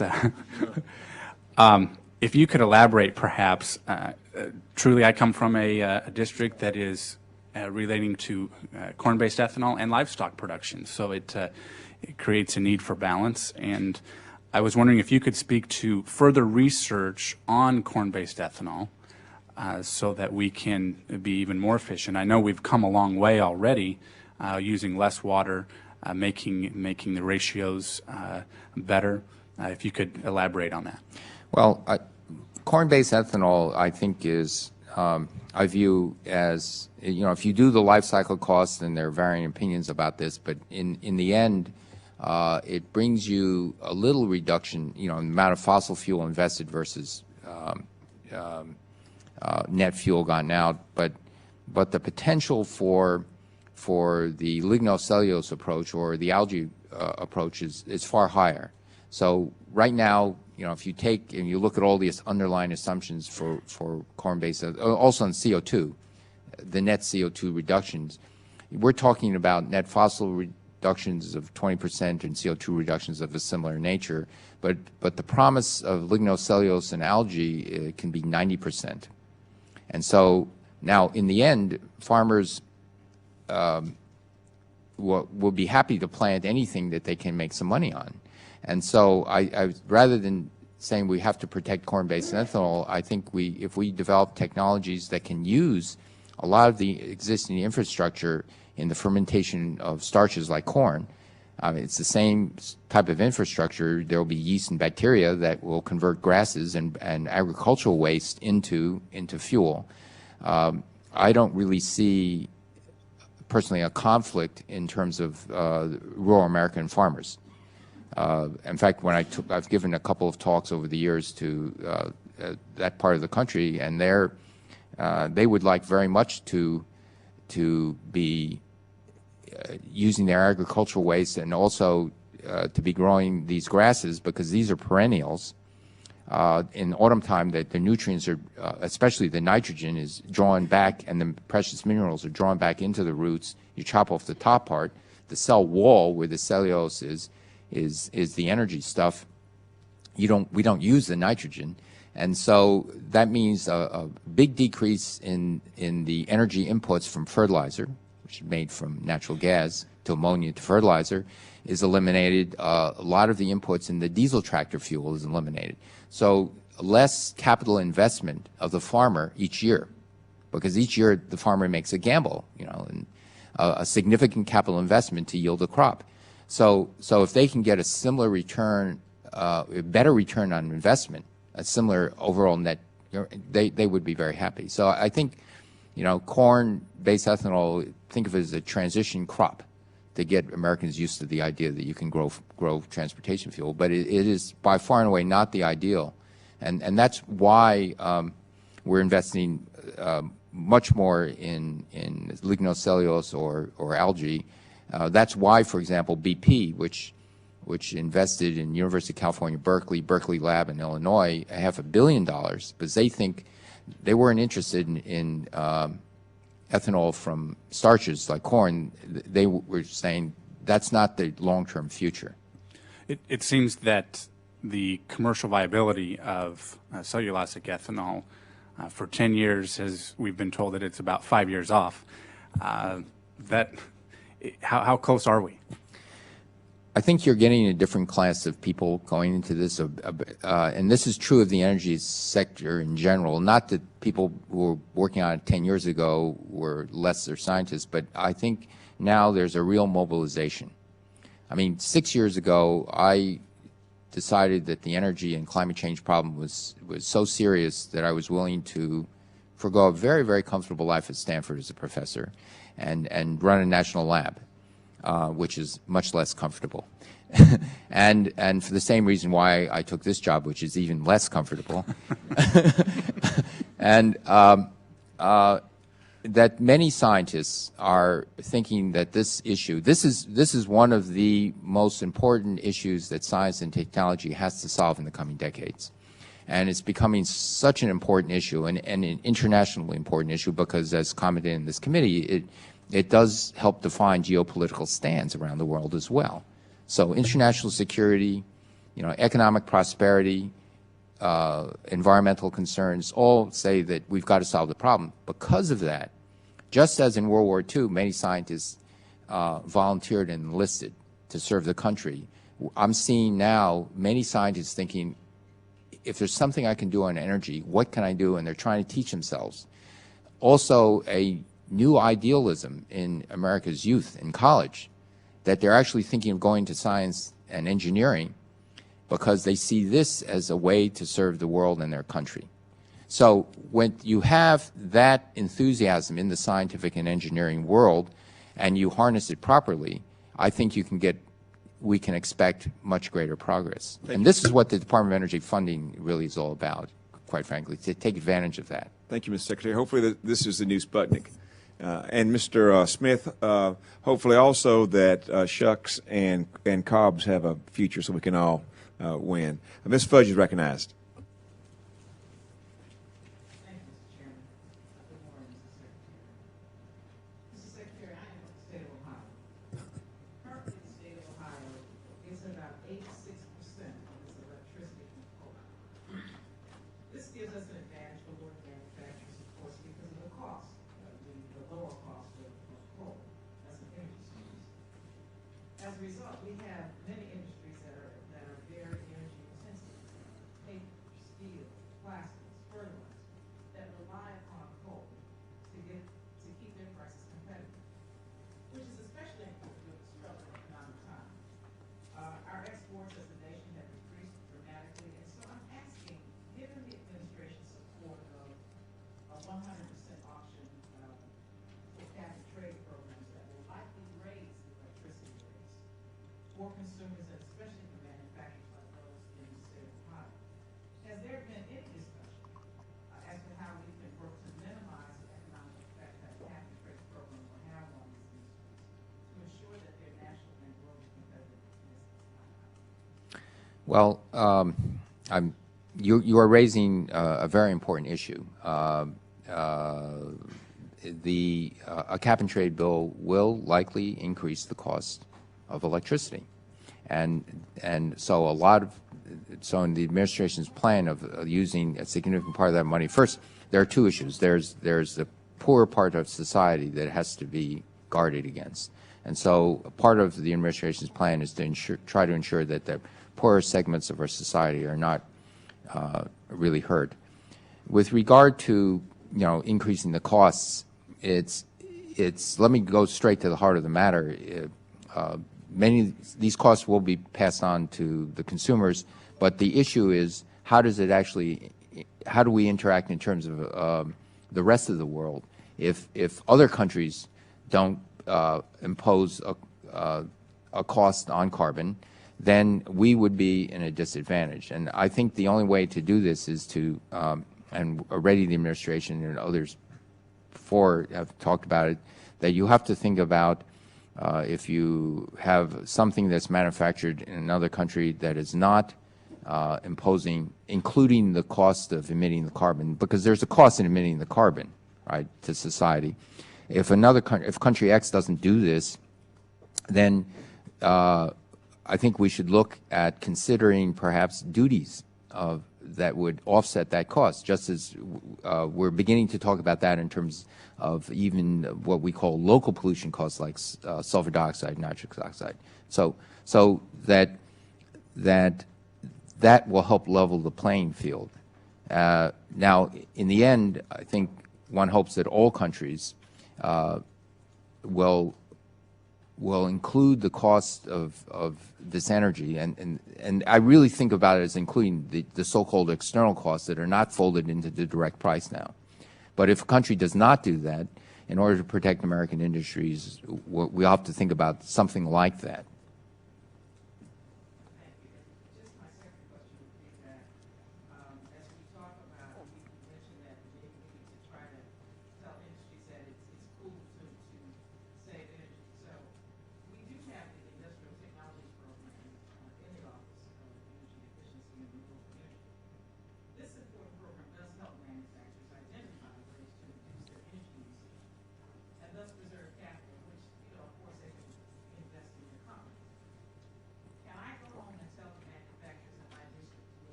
I hope so. I think there are, in very energy-intensive industries, at least some of them that I know about, they themselves are looking very hard at their manufacturing processes or chemical processes, because if they save just a little bit on making it more efficient, this is tens of millions, hundreds of millions of dollars. So it matters a great deal to the companies, and the more forward-looking companies, they're much more aggressive about this because they see in the long term energy costs just increasing because it you know, in the long term, as noted before, you know, energy, oil and natural gas production will eventually peak and decline, plateau, and then finally decline. So I think the energy efficiency of industries and companies is a very big deal, and the Department of Energy will do what it can as much as possible to help encourage the companies to look at their own businesses. Thank you, Ms. Fudge, for getting those important issues here on the table. We need to talk about them, and Dr. Ehlers is recognized. Thank you, Mr. Chairman, and thank you, Secretary Chu, for being here. I will give you a little relief. I have very few questions, several statements and comments, but I hope we'll have some private time as physicists to talk about my questions later. Maybe the chairman can give you an extra 5 minutes. I doubt it. There is a majority here and a minority. You want to go home for dinner, don't you?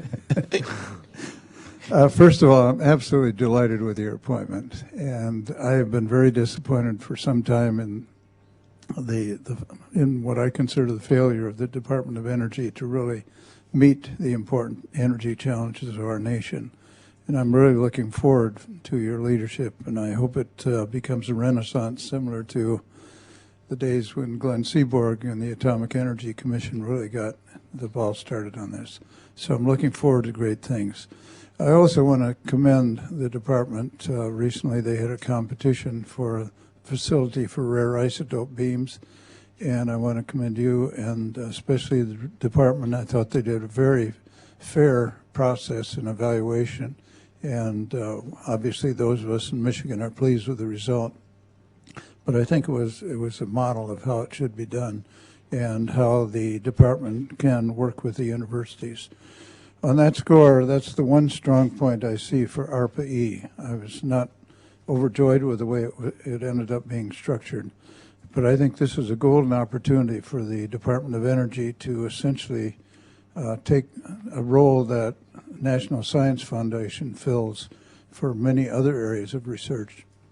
And I hope ARPA-E really fulfills that promise and brings the universities in. We have so much talent available in the universities, and I don't think the Department of Energy has adequately made use of the university resources in the past 20 years or so. The one exception of that, of course, is Ray Orbach, who did a marvelous, marvelous job in the Office of Energy in the past 8 years, and I'm just we made so much progress there, and I assume you will be eager to continue that progress as well. The few comments on some of the other issues. There's a lot of talk about sequestration. I am still very much a doubter. I think just looking at it, it looks to me like it's going to be very difficult to do it in an economically feasible way, particularly when you're talking about China and India doing it. Obviously, we have the resources to do it. At least we hope we do. But I just have to register some skepticism on counting a lot on clean coal or sequestration to deal with the carbon problem. And that's going to take a lot of work on your part and our part as well. One other comment, it's always bothered me in talking about Yucca Mountain. We've always talked about disposal of nuclear waste. Not disposing of them, they're still there. And I think that's been a fallacy all along. We thought we could dispose of them. We can't. We can perhaps transform them into a more benign form, and that's a possibility. But I think we should get rid of that word disposal and talk about nuclear storage, particularly monitored, retrievable storage, things of that sort. On solar energy, you put a lot of emphasis on solar energy, but you seem to imply the use of large facilities to produce electricity from solar energy. I'm of a different mind, since solar energy there's huge amounts of solar energy available, but it's very diffuse. and that makes it difficult to use. It's low-quality energy, and I think we ought to recognize that. I think the best answer, if you have a diffuse source, then have diffuse collectors. I would love to have every home in America shingled with solar shingles instead of asphalt shingles.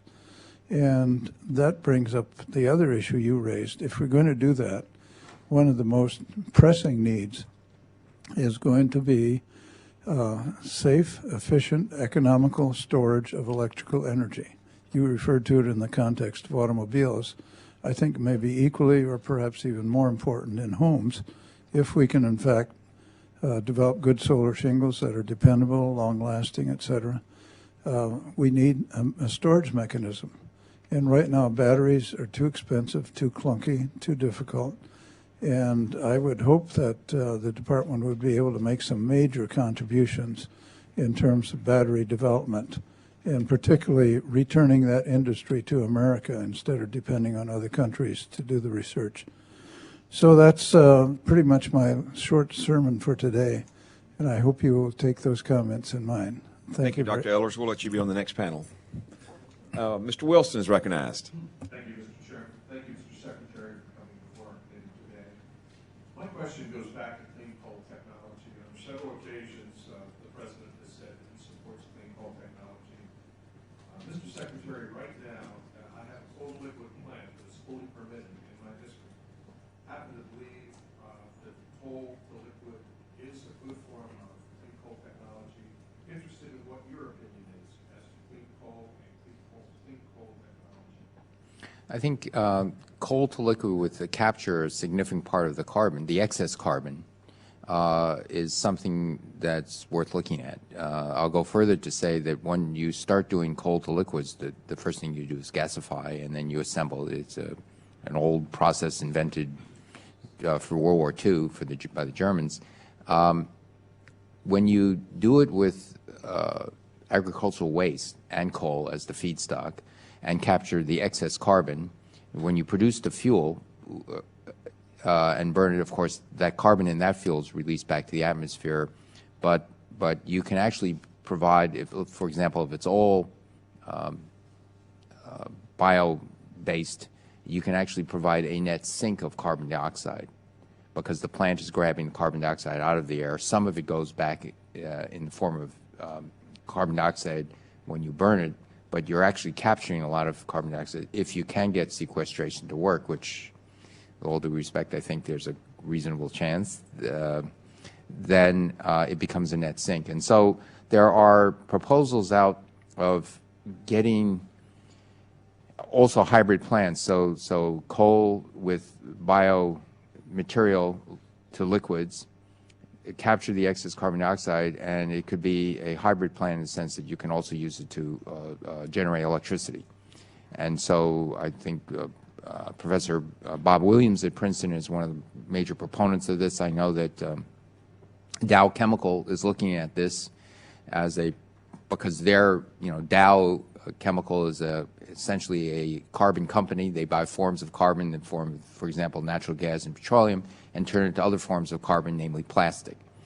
And so if they could get bio waste or even coal as their feedstock, that would be a nice thing to do. And if it can be captured, and you can capture the carbon and sequester it economically, then it's clean in the process. So I think those are things that I am actually personally looking into to see if they have a ghost of a chance of working. Mr. Chairman, if I may, Mr. Secretary, again, we have done the study as far as on the carbon sequestration and found numerous oil wells that, as you alluded to earlier, are somewhere between half and three-fourths still with oil content that could be replaced, and we can pump the carbon to them. The next issue we stumble with then becomes the loan guarantee program. It's just so much more prohibitive to a clean coal technology versus one that would not be. Do you have any thoughts on that? I realized earlier you said about the risk is directly related to it. That's right. I mean, the risks of, again, if it's a technology that hasn't been tried before, there's a great deal of risk to that. And so then it's scored much more seriously, and then we have a certain amount of money we can use to guarantee the loans, because you're expecting certain losses. And so that's the issue. We make fewer loans if the riskier it is. Well, when you look at the grand scheme of things and with the way nuclear is doubling in price and continuing to go forward, I really hope that the department will look at what the opportunities are with using coal, and investing in it may be much less expensive than going to continue with the nuclear. And as the chairman said recently, we still wind up with the rods at the end of the time. And so what do we do? I mean, how do we move forward if we have a mentality that keeps us from moving forward with coal, clean coal? Well, it again goes back to the fundamental question: can we develop methods of capturing the carbon? And so most of the cost is in actually the capture. It's not in the storage. The storage and monitoring, I know a couple of my personal friends who are experts in this, and we have been doing experiments, a couple of million tons a year in various sites around the world, and the Department of Energy is sponsoring more in the sequestration part, whether it can be done safely, adequately monitored. But it's the capture part that's the real cost. And we've got to figure out ways of doing that better. Thank you, Mr. Secretary. Thank you, Mr. Chairman. Thank you, Mr. Wilson. What we've all been waiting for, Mr. Robacher is recognized for 5 minutes. Thank you, Mr. Chairman, and happy St. Patrick's Day to us all. And Mr. Secretary, it really is refreshing to hear your testimony today, and I look forward to working with you in the years ahead, and I'm very pleased with your appointment to this important position. But let me not disappoint my chairman by noting that it has now been 7 years since there's been any warming recorded on the planet. That's why I guess people have changed the wording to now it's not global warming, now it's something to do with climate change. There are prominent scientists, more and more prominent scientists every day, joining the ranks of those who are suggesting that the whole global warming theory is bogus. And I would add 10 names of prominent scientists, which I will at every one of our hearings, who are now joining the ranks, prominent scientists, heads of major universities, science departments from throughout the world. And I will now submit a list of 10 of those names for the record. Without objection. Thank you. Thus, cap and trade and carbon sequestration are wastes of money. They are aimed at the global warming theory. However, your efforts for energy self-sufficiency and protecting the health of human beings by having cleaner fuels is certainly appreciated here, and I will be very happy to work with you on those areas in the future. Let me note for a couple of examples, I would draw your attention to the work done at the University of California at Davis, which is aimed at biotech and the production of energy in that way. I would also call your attention, and again, I very much appreciate your openness to nuclear energy, and I would suggest that one way we can have cooperation internationally, cut down the cost of getting to the point where nuclear energy is brought back online, is the development of the high-temperature gas-cooled reactor, which lends itself to cooperation with the Russians and gets rid of a lot of the problems we talked about, including the Yucca Mountain problem. In fact, there'd be less waste stored at Yucca Mountain if we use high-temperature gas-cooled reactors.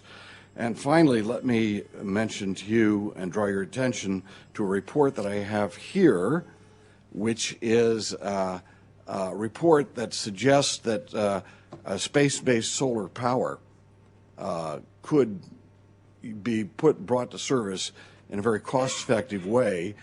We could use it to provide energy to third world countries without having to build huge plants in those third world countries. We could provide energy for our military in emergency situations. And I might suggest that this committee would be able to work with you, because we do also oversee NASA, and it would also be an area of great international cooperation, again with the Russians, to build space solar power units that could provide clean electricity for the world. Those are just a few thoughts, and I wonder if you have any thoughts on space solar power and the high-temperature gas-cooled reactor. With space-based solar power, I know I think it's Marty Holford who's a big fan of this. I'll be frank, I'm a little bit skeptical. Anything you put up in space costs a lot of money.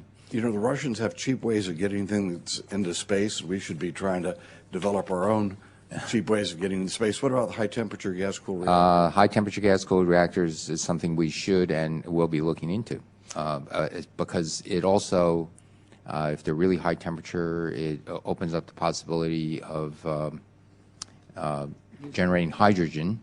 Right. And the hydrogen is like a battery, quite frankly. There is a high-temperature gas-cooled reactor, the only one I know functioning in Japan. Right. I visited that facility, would suggest that it really offers a lot of promise. One last thing, there are a lot of other ideas that offer great promise to producing clean electricity. And I might add, again, I could care less about, I believe the global warming theory is bogus, but clean energy to protect people's health and to provide energy self-sufficiency is a great goal, which you can count on cooperation from all of us. There are things developed, and just one last concept. There is a fellow out in California, Mr. Chairman, that has a paint that's based on nanotechnology. I've been encouraging this company in this development that will make houses into solar collectors, which are much more efficient even than photovoltaic cells. Have you heard about this? Well, we'll have to hear about it later, if that's Thank okay. you. Mr. Robacher, you never disappoint. Thank you for being here. Let me, if I could, maybe lay out some rules of the road for the rest of the hearing if no one has an objection. We had told the Secretary that he could be able to get out by noon. We're going to impose upon him to stay another 15 minutes to a quarter after. So we want to try to be crisp. Unfortunately, I have another obligation, and Mr. Wu is going to take over here. Let me just say, Mr. Secretary, again, thank you for being here. At first view, someone might not think that you're all that exciting, but this has been a very exciting hearing and an exciting topic, and it's going to be fun moving forward with you. And Mr. Lipinski is recognized, and Mr. Wu, if you would.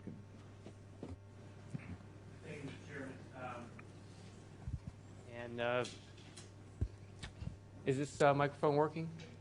It's working, isn't it? Yeah. This one's working. All right. I'll try to stay away from my. I want to get up and start wandering around now I have this microphone. But let me say, Dr. Chu, or I'm trying to figure this out. People calling Dr. Chu or Mr. Secretary. I think maybe Dr. Secretary, and I don't know if that's the correct way to refer to you. But I was excited when you were nominated to be the Secretary of Energy. I know that a couple years ago, I think it was about 2 years ago, I sat down with you at Lawrence Berkeley Lab, came to visit, and we had lunch. And at that time, I was very impressed by, obviously with the Nobel, your knowledge of your field is great. But on top of that, much more importantly, especially in this job, is your ability to really very fluently discuss and understand and deal with the policy. So I was excited. Let me say I was excited when you were named the Secretary of Energy. I wanted to bring up something that we had talked about. Something we had talked about during that lunch and was brought up earlier. Was the Energy Biosciences Institute collaboration between LBL, University of Illinois, Urbana-Champaign, and BP.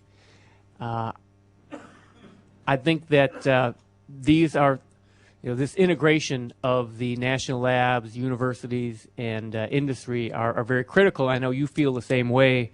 And in your confirmation hearing, you say that DOE will better integrate national lab, university, and industry research. So I wanted to throw a general question out to you about what specifically do you want to do at DOE? What do you want to see DOE do differently, maybe, including funding initiatives or models, in order to make this collaboration really work well? And let me throw this other question out there while we're on this issue.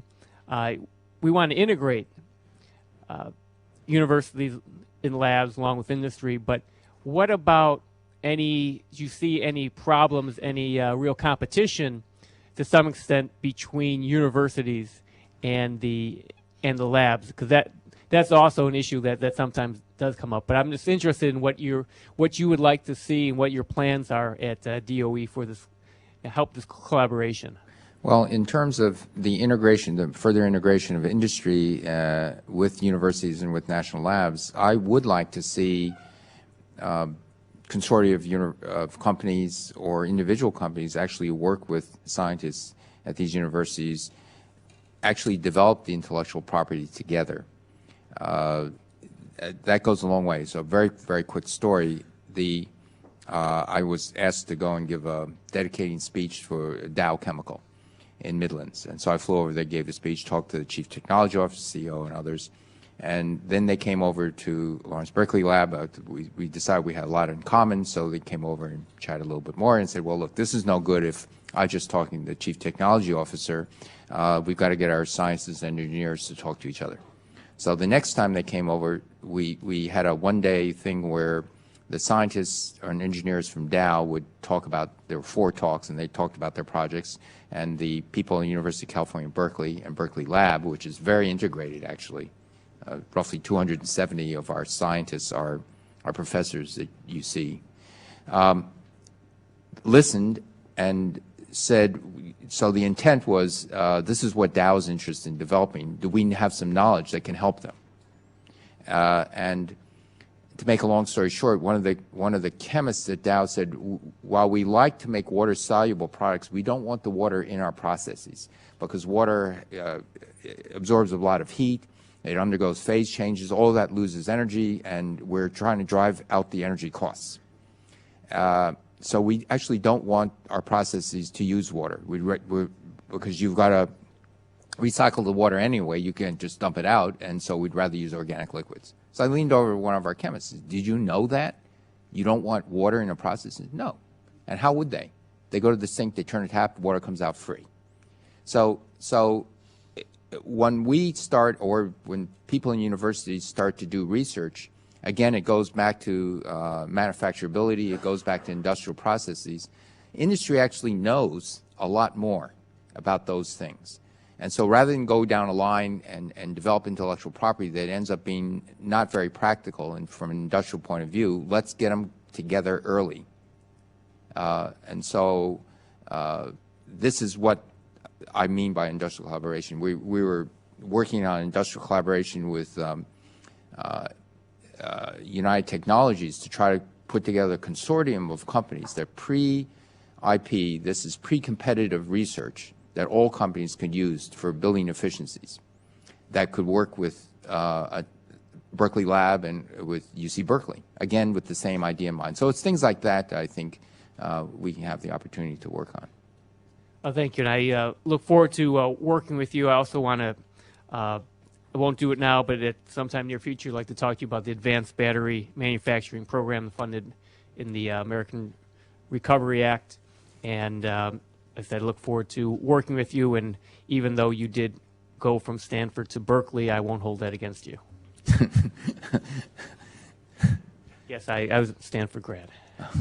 Well, it was, I have loyalties in both institutions, as you must know, deep loyalties in both. Divided loyalties. Dr. Chu, let me assure you that I find you very exciting. Next, the gentleman from Georgia, Dr. Brown. And let me just mention to members that although you have the absolute ability to take your full 5 minutes, if you want to consider your fellow members and take 2 or 3 minutes instead, then we'll be able to get through all of the folks who are asking questions by 12:15. Dr. Brown, please proceed. Dr. Secretary, do you realize that there is absolutely no, in fact, zero consensus in the scientific community about human-induced global warming? No, I don't. I beg to differ, actually. Well, you're absolutely dead wrong, Mr. Secretary. There's a tremendous number of scientists who would absolutely debunk any human causes of global warming. And I think just for scientific integrity, I ask that you go and look at those things because there is no consensus. Are you and this administration absolutely determined to shut down the U.S. economy, to put people out of work, markedly raise the prices of food, medication, all goods and services, which will particularly hurt people on limited income and the poor, to pursue a policy, this cap and trade, I call it cap and tax policy, that is not only questionable scientifically, but in fact has been shown scientifically that human activity and carbon dioxide release has very minimal, if any at all, significant effects on global warming. Are y'all so determined that you're going to shut down the economy and hurt these folks to pursue this kind of policy? Well, the primary goal in this administration, first and foremost, is to get the economy going again. That the unemployment rates of exceeding 8% are very, very scary. The shutdown of the credit markets, all these things are very, very scary. I mean, 1 out of 12 Americans is now out of work.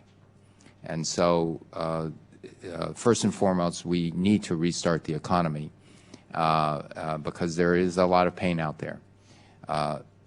Now, given that, I don't think, seriously do not, again, disagree that what we're trying to do in the Economic Recovery Act is to start to build the United States towards more energy independence, towards much more efficient use of energy and developing new sources of energy, rebuilding and addition to the transmission and distribution infrastructure. All of those things are also increasing the investments that will help the economy restart. And in addition to that, it helps in the overall goals of our economic prosperity, our working towards foreign oil dependency, decreasing that and getting off the dependency, and the environmental issues. We do apparently have fundamental disagreements on what the science is saying. Let me just say in terms of that science is a very very peculiar sort of thing in that if a scientist comes along and disproves what most of the scientists think and turns out to be right, that scientist is actually hailed as a hero. I mean, that's the fundamental structure of science. Einstein comes along and says Newton was pretty good, but he got some things wrong in certain areas of very high velocities, for example, or high gravitation. He's a hero. People who develop quantum mechanics, similarly, they overthrew the prevailing view, and they get Nobel Prizes for that. So the protection of science and the truth will out in the end is because of that fundamental issue. And so yes, if scientists come forward and show that this is all wrong, they will be heroes. And so people are constantly checking and doing things. But again, when I started to look into this maybe 6-8 years ago and started as an amateur but read more and more about it, I became more and more convinced that these are very real issues. Well, sir, I'm a physician, I'm a scientist, and I'm an applied scientist, and I believe in scientific integrity. And if you'll look at a lot of other writings that are peer-reviewed, there are many sources of data that show that human-induced global warming is a myth. And I request that you take off your blinders and bias and look, because there are many scientists who would debunk this whole idea, and it's going to kill our economy, and it's going to particularly hurt poor people and people on limited incomes.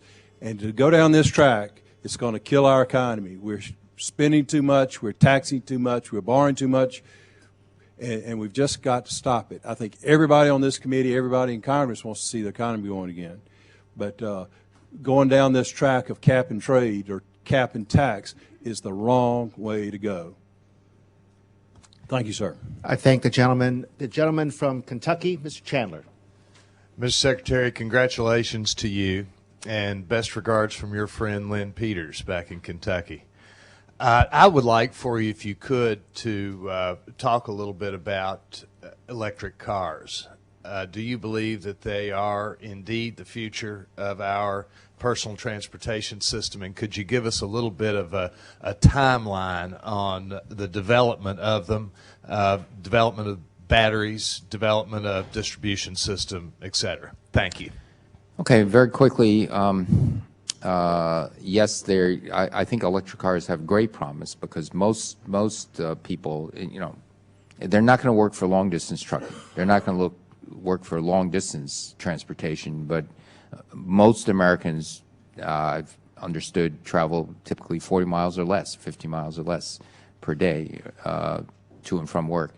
And so if you can get electric vehicles that have a range of 40, 80 miles with some backup, or that could offload a lot of the oil we import, a significant amount of it, and give us more options for generating electricity. It also, by the way, allows a dual use in that if you have solar panels on your roof, as an example, you can charge up your battery of your car.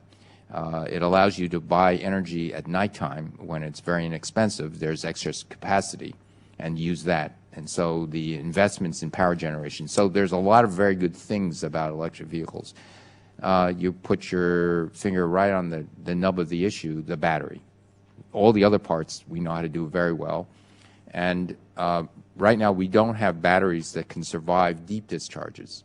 But the Prius battery is held between 40 and 60% of full charge the entire lifetime of the battery, and usually actually much tighter for most of it, 55 to 45%. Because if you deep discharge a battery, we know we do the experiment on our laptop computers. After a couple of years of deep discharges, guess what? It's holding half the energy, and that's bad, because right now the cost of batteries is quite high as well. The estimates of, for example, in the Chevy Volt, that battery that gives you that 40-mile range will be of scale $10,000, $12,000. So that battery is a significant part of the total cost of that car, and it better last the lifetime of the car. So now, the good news is I know of some battery research that has promise. There's great opportunities once in a former life before I took this job, I was actually on the scientific board of a battery startup company. And there are certain areas which actually have incredible amount of progress that can be made. Batteries that could be inherently much safer, safer in the sense that they won't go in these very high temperature fires. This particular company developed an electrolyte that's to allow the ions, the lithium ions, to go across that is inherently non-flammable. If you can create a much safer battery, that also will drive down manufacturing costs a great deal, because it's the very tight manufacturing tolerances of our current lithium-ion technology that drive the cost way up. The materials, the cobalt that's used on the cathode side, we need to substitute. There are real opportunities in batteries that I see that could give you this factor of 2 or 3 in energy density and make it much less flammable. That means you ease up on the very tight manufacturing tolerances, will drive down the cost as well. So I'm actually hopeful, but you're asking me to predict when this new generation battery will occur. All I can say is, again, going back to this other view that batteries is a big deal, not only for cars, but for large-scale energy storage, for residential storage, for building storage, because if we can get the batteries, and going to your point, Representative Ehlers, that this is, there are a lot of applications for batteries, even to level out the transients when clouds roll over a solar farm or the wind stutters a little bit, you actually need batteries. So many applications. And one of the things I would like to do is not only to invest in batteries for cars, but batteries for all these other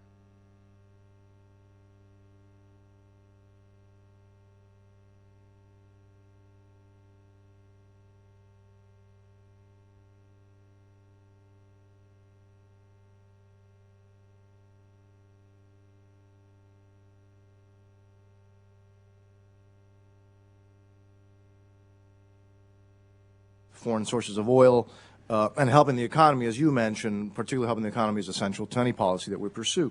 I want to talk a little bit about cap and trade as is in the President's proposed budget, or as Mr. Brown referred it to as cap and tax. I want to throw some facts out there that a number of different groups have put out, and I think there's pretty much a consensus. Many, including the EPA and many others, estimate that it would be a decline in GDP if cap and tax is implemented. A number of groups estimate that it would be a loss of millions of jobs. And again, a number of different groups. Just about everyone understands, and there's a consensus that cap and tax or cap and trade will increase electricity rates. You mentioned that yourself a little while ago on American families and American businesses by anywhere between 44 to 129%, which, by the way, is way above what the President is proposing to subsidize some families in his budget. So they're way above that. Gasoline price increases between 61 cents to $2.53 per gallon. Natural gas cost increases between 108% and 146%. To sum it up best, you know, you're the President's own OMB director, who used to be at CBL, stated September 18th, quote, costs will be passed along to the consumers in the form of higher prices for energy. I don't think that's debatable. Again, that's Mr. Orszag. He also stated that a 15% cut in CO2 emissions, which, by the way, is 80% less than is sought in the President's budget, would be an average annual household cost of $1,300. These are substantial numbers. So these are some of the facts. Now, you stated in your testimony in answering the questions, by the way, which I think you're right, that the U.S., by the way, can't do this alone. Obviously, China being the big 800-pound gorilla as far as CO2 emissions. Associated Press today has an article where they quoted the Chinese Director of Climate Change, the Department of Climate Change, saying that China will not be charged for that the U.S. importers of products made in China that produce high CO2s are going to have to pay the cost, in essence. So look, in essence, like you mentioned, you know, that it's cool to, it's good to be cool to be energy efficient. Clearly, quoting another one of those sayings, China just said no. One more time. This is the same China that just recently harassed the U.S. military ship, the same China that murders dissenters. We know who we're dealing with. So here's the question. That being the case, and you said that, you stated in other words, I don't want to put words in your mouth, that obviously we can't do it alone, China being the big player. Will this administration then change the policy regarding cap and trade or cap and tax?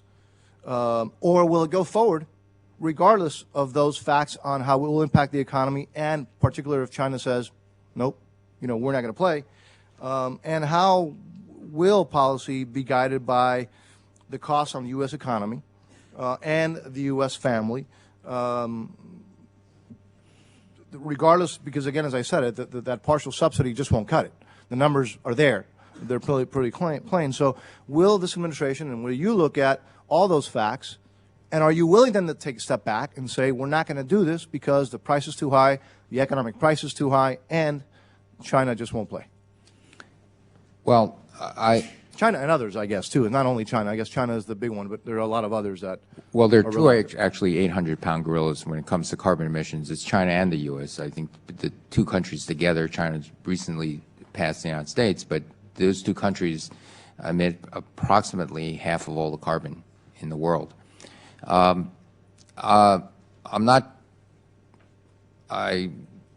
don't, you know, my understanding of the numbers of the costs are far less. I do know the IPC and also IPCC in the latest report, and also the Stern Review report that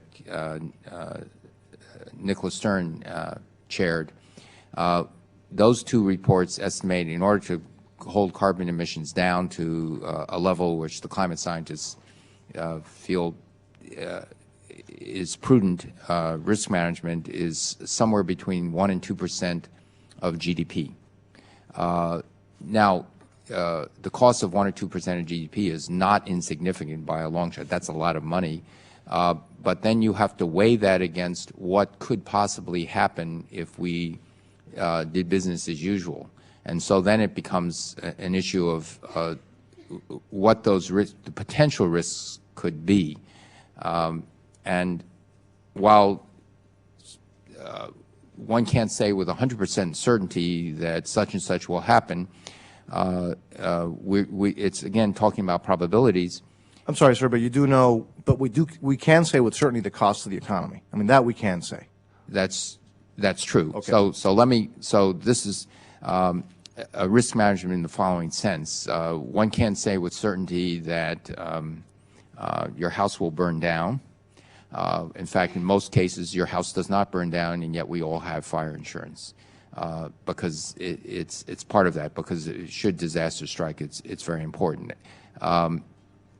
So, if let's pretend there's let's say an 80% certainty that the western part of the United States will lose a lot of its pine forests, and there would be less storage of less snowpack, therefore less storage of water. The economic cost of that could be much higher, would be much higher, and so it's not 99% certain, but say it's 80% certain. Then we as a country will have to decide whether we want to pay this extra money, and it is real money to invest, and so that's really the issue that I. But again, how about the issue of China saying no? China saying no to what? To them paying for. I'm sorry, Mr. Chairman. They're basically saying no. The United States has to pay for our emissions. I think cost. It's very important that all countries, developing countries and developed countries, start to limit their carbon. But if they say no, do we continue to pursue this policy or do we not?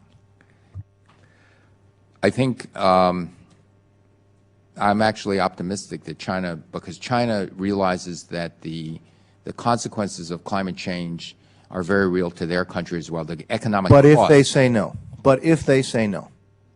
That's my question. We talked about, in terms of international trade, of adjusting duties as a way, okay?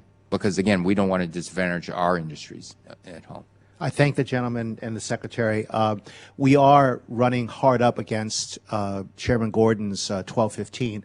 I do want to give Mr. Tonko his 5 minutes, but if he would proceed quickly, and if it's possible for the other three members who are here to ask something quickly with the secretary's forbearance.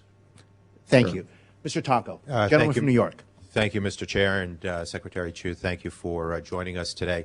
I do believe that President Obama expressed great leadership when he nominated you to be Secretary, and I'm empowered for all energy consumers by your appointment.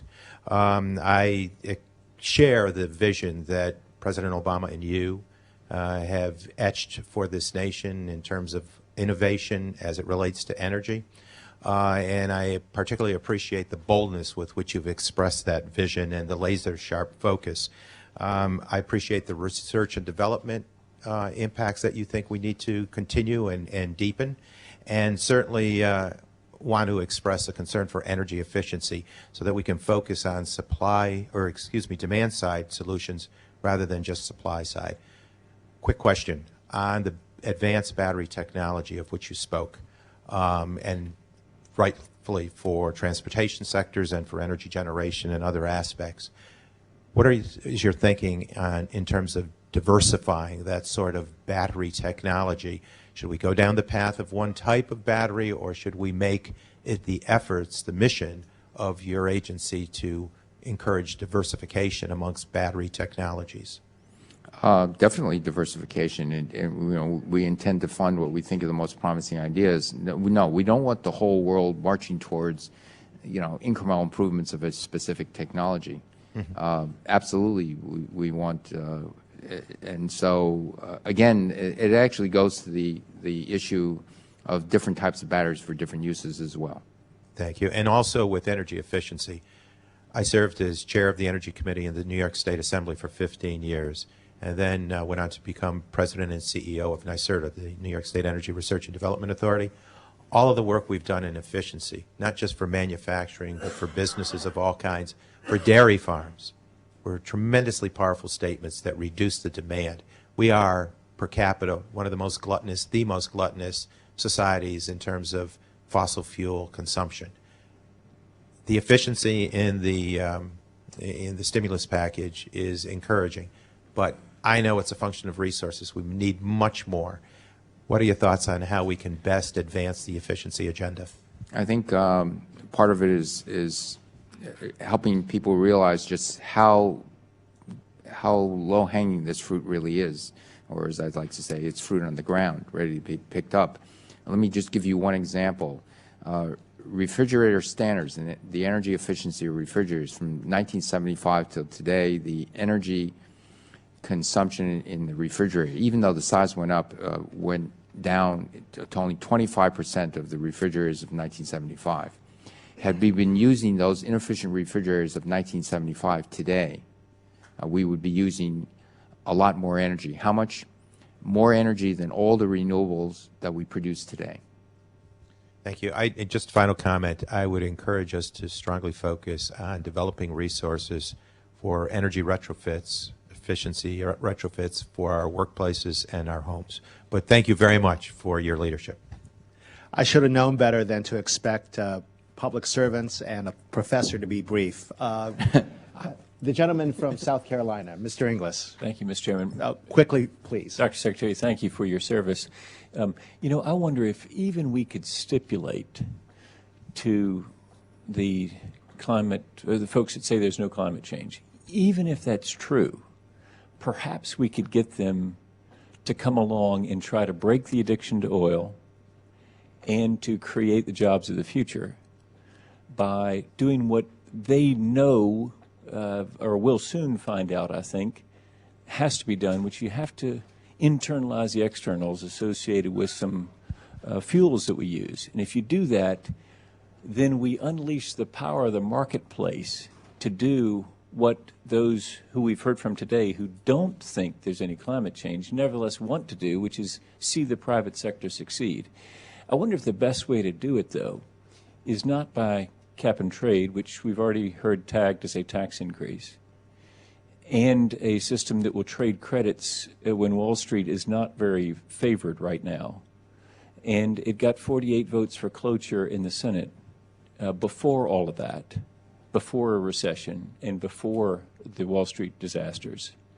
I wonder if a revenue-neutral carbon tax that's transparent, that starts with a reduction of taxes in payroll, creates no additional take to the government, and that does what you very wisely pointed out, has a border adjustment so that we don't disadvantage American manufacturing vis-a-vis other manufacturers.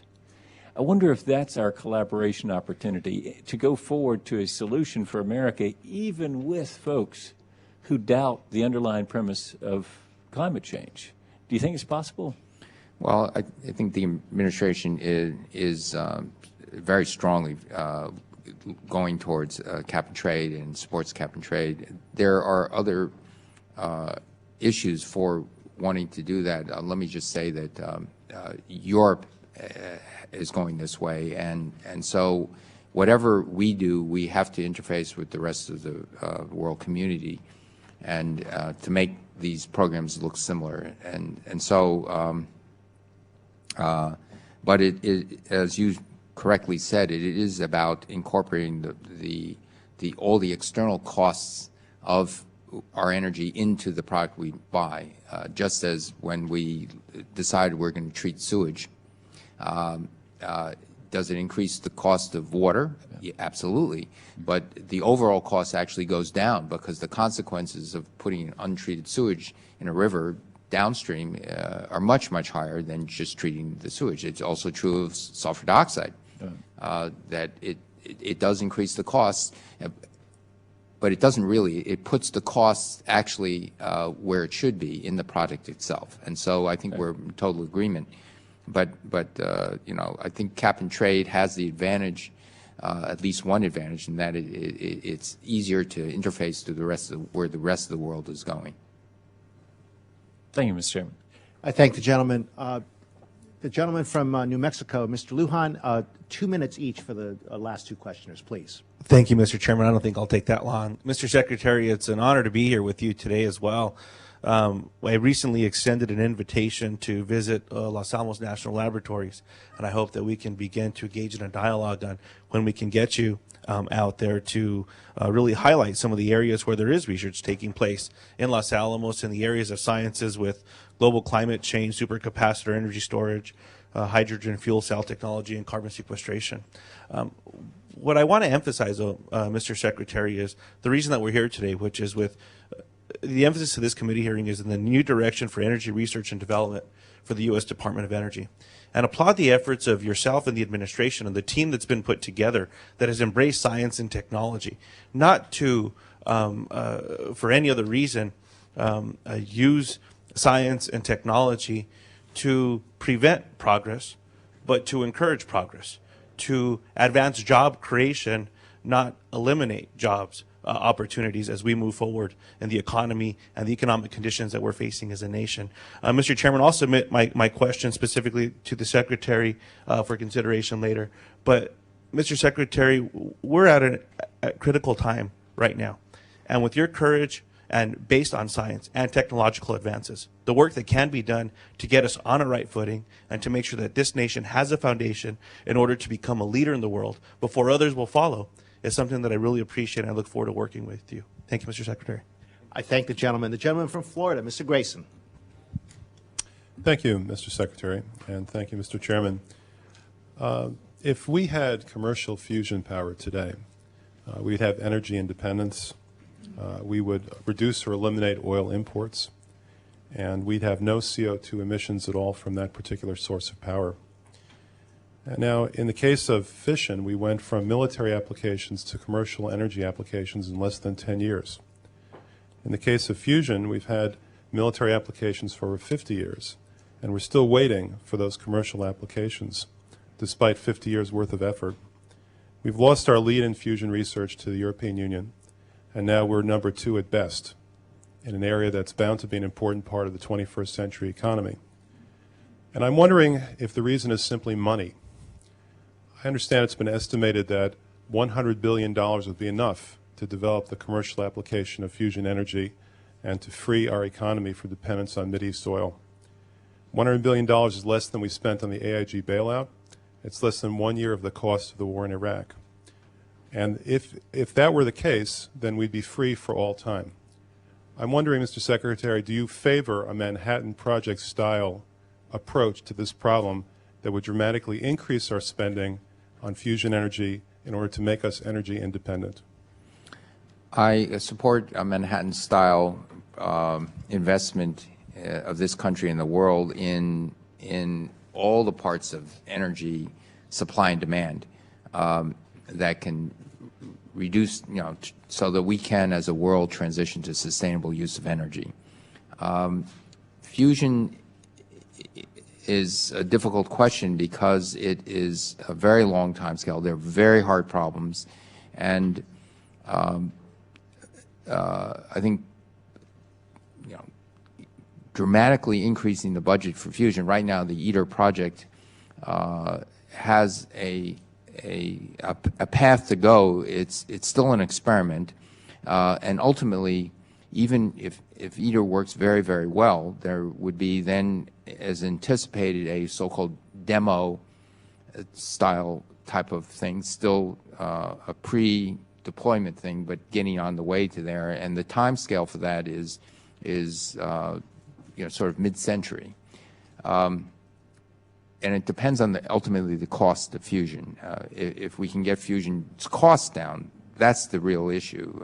First, we have to show that you can get more than break-even, that it really is going to give a lot of yield.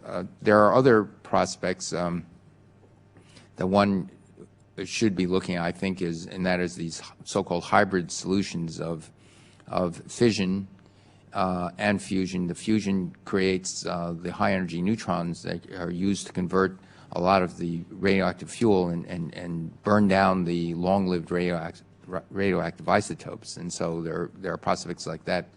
But ultimately, there's a timeline. If we, increase the funding by a factor 10, will we get there 10 times faster? I actually think not. It's a very, very hard nut to crack in terms of getting the controlled, sustainable fusion that we need, and it has to be economically viable. And so we're not there yet in terms of even. So I'm all for continuing to do research in fusion. I'm all for looking at, out of left field, new ways of doing fusion. I mean, the ITER project, the tokamak style thing is one possibility. The path for that has now been charted, and the world is following that. But there may be other opportunities. I thank the gentleman. And I thank the Secretary. And before we bring the hearing to a close, I want to thank Dr. Chu for testifying before the committee today. The record will remain open for 2 weeks for additional statements from the members and for answers to any follow-up questions the committee may ask of the witness. The witness is excused, and the hearing is now adjourned.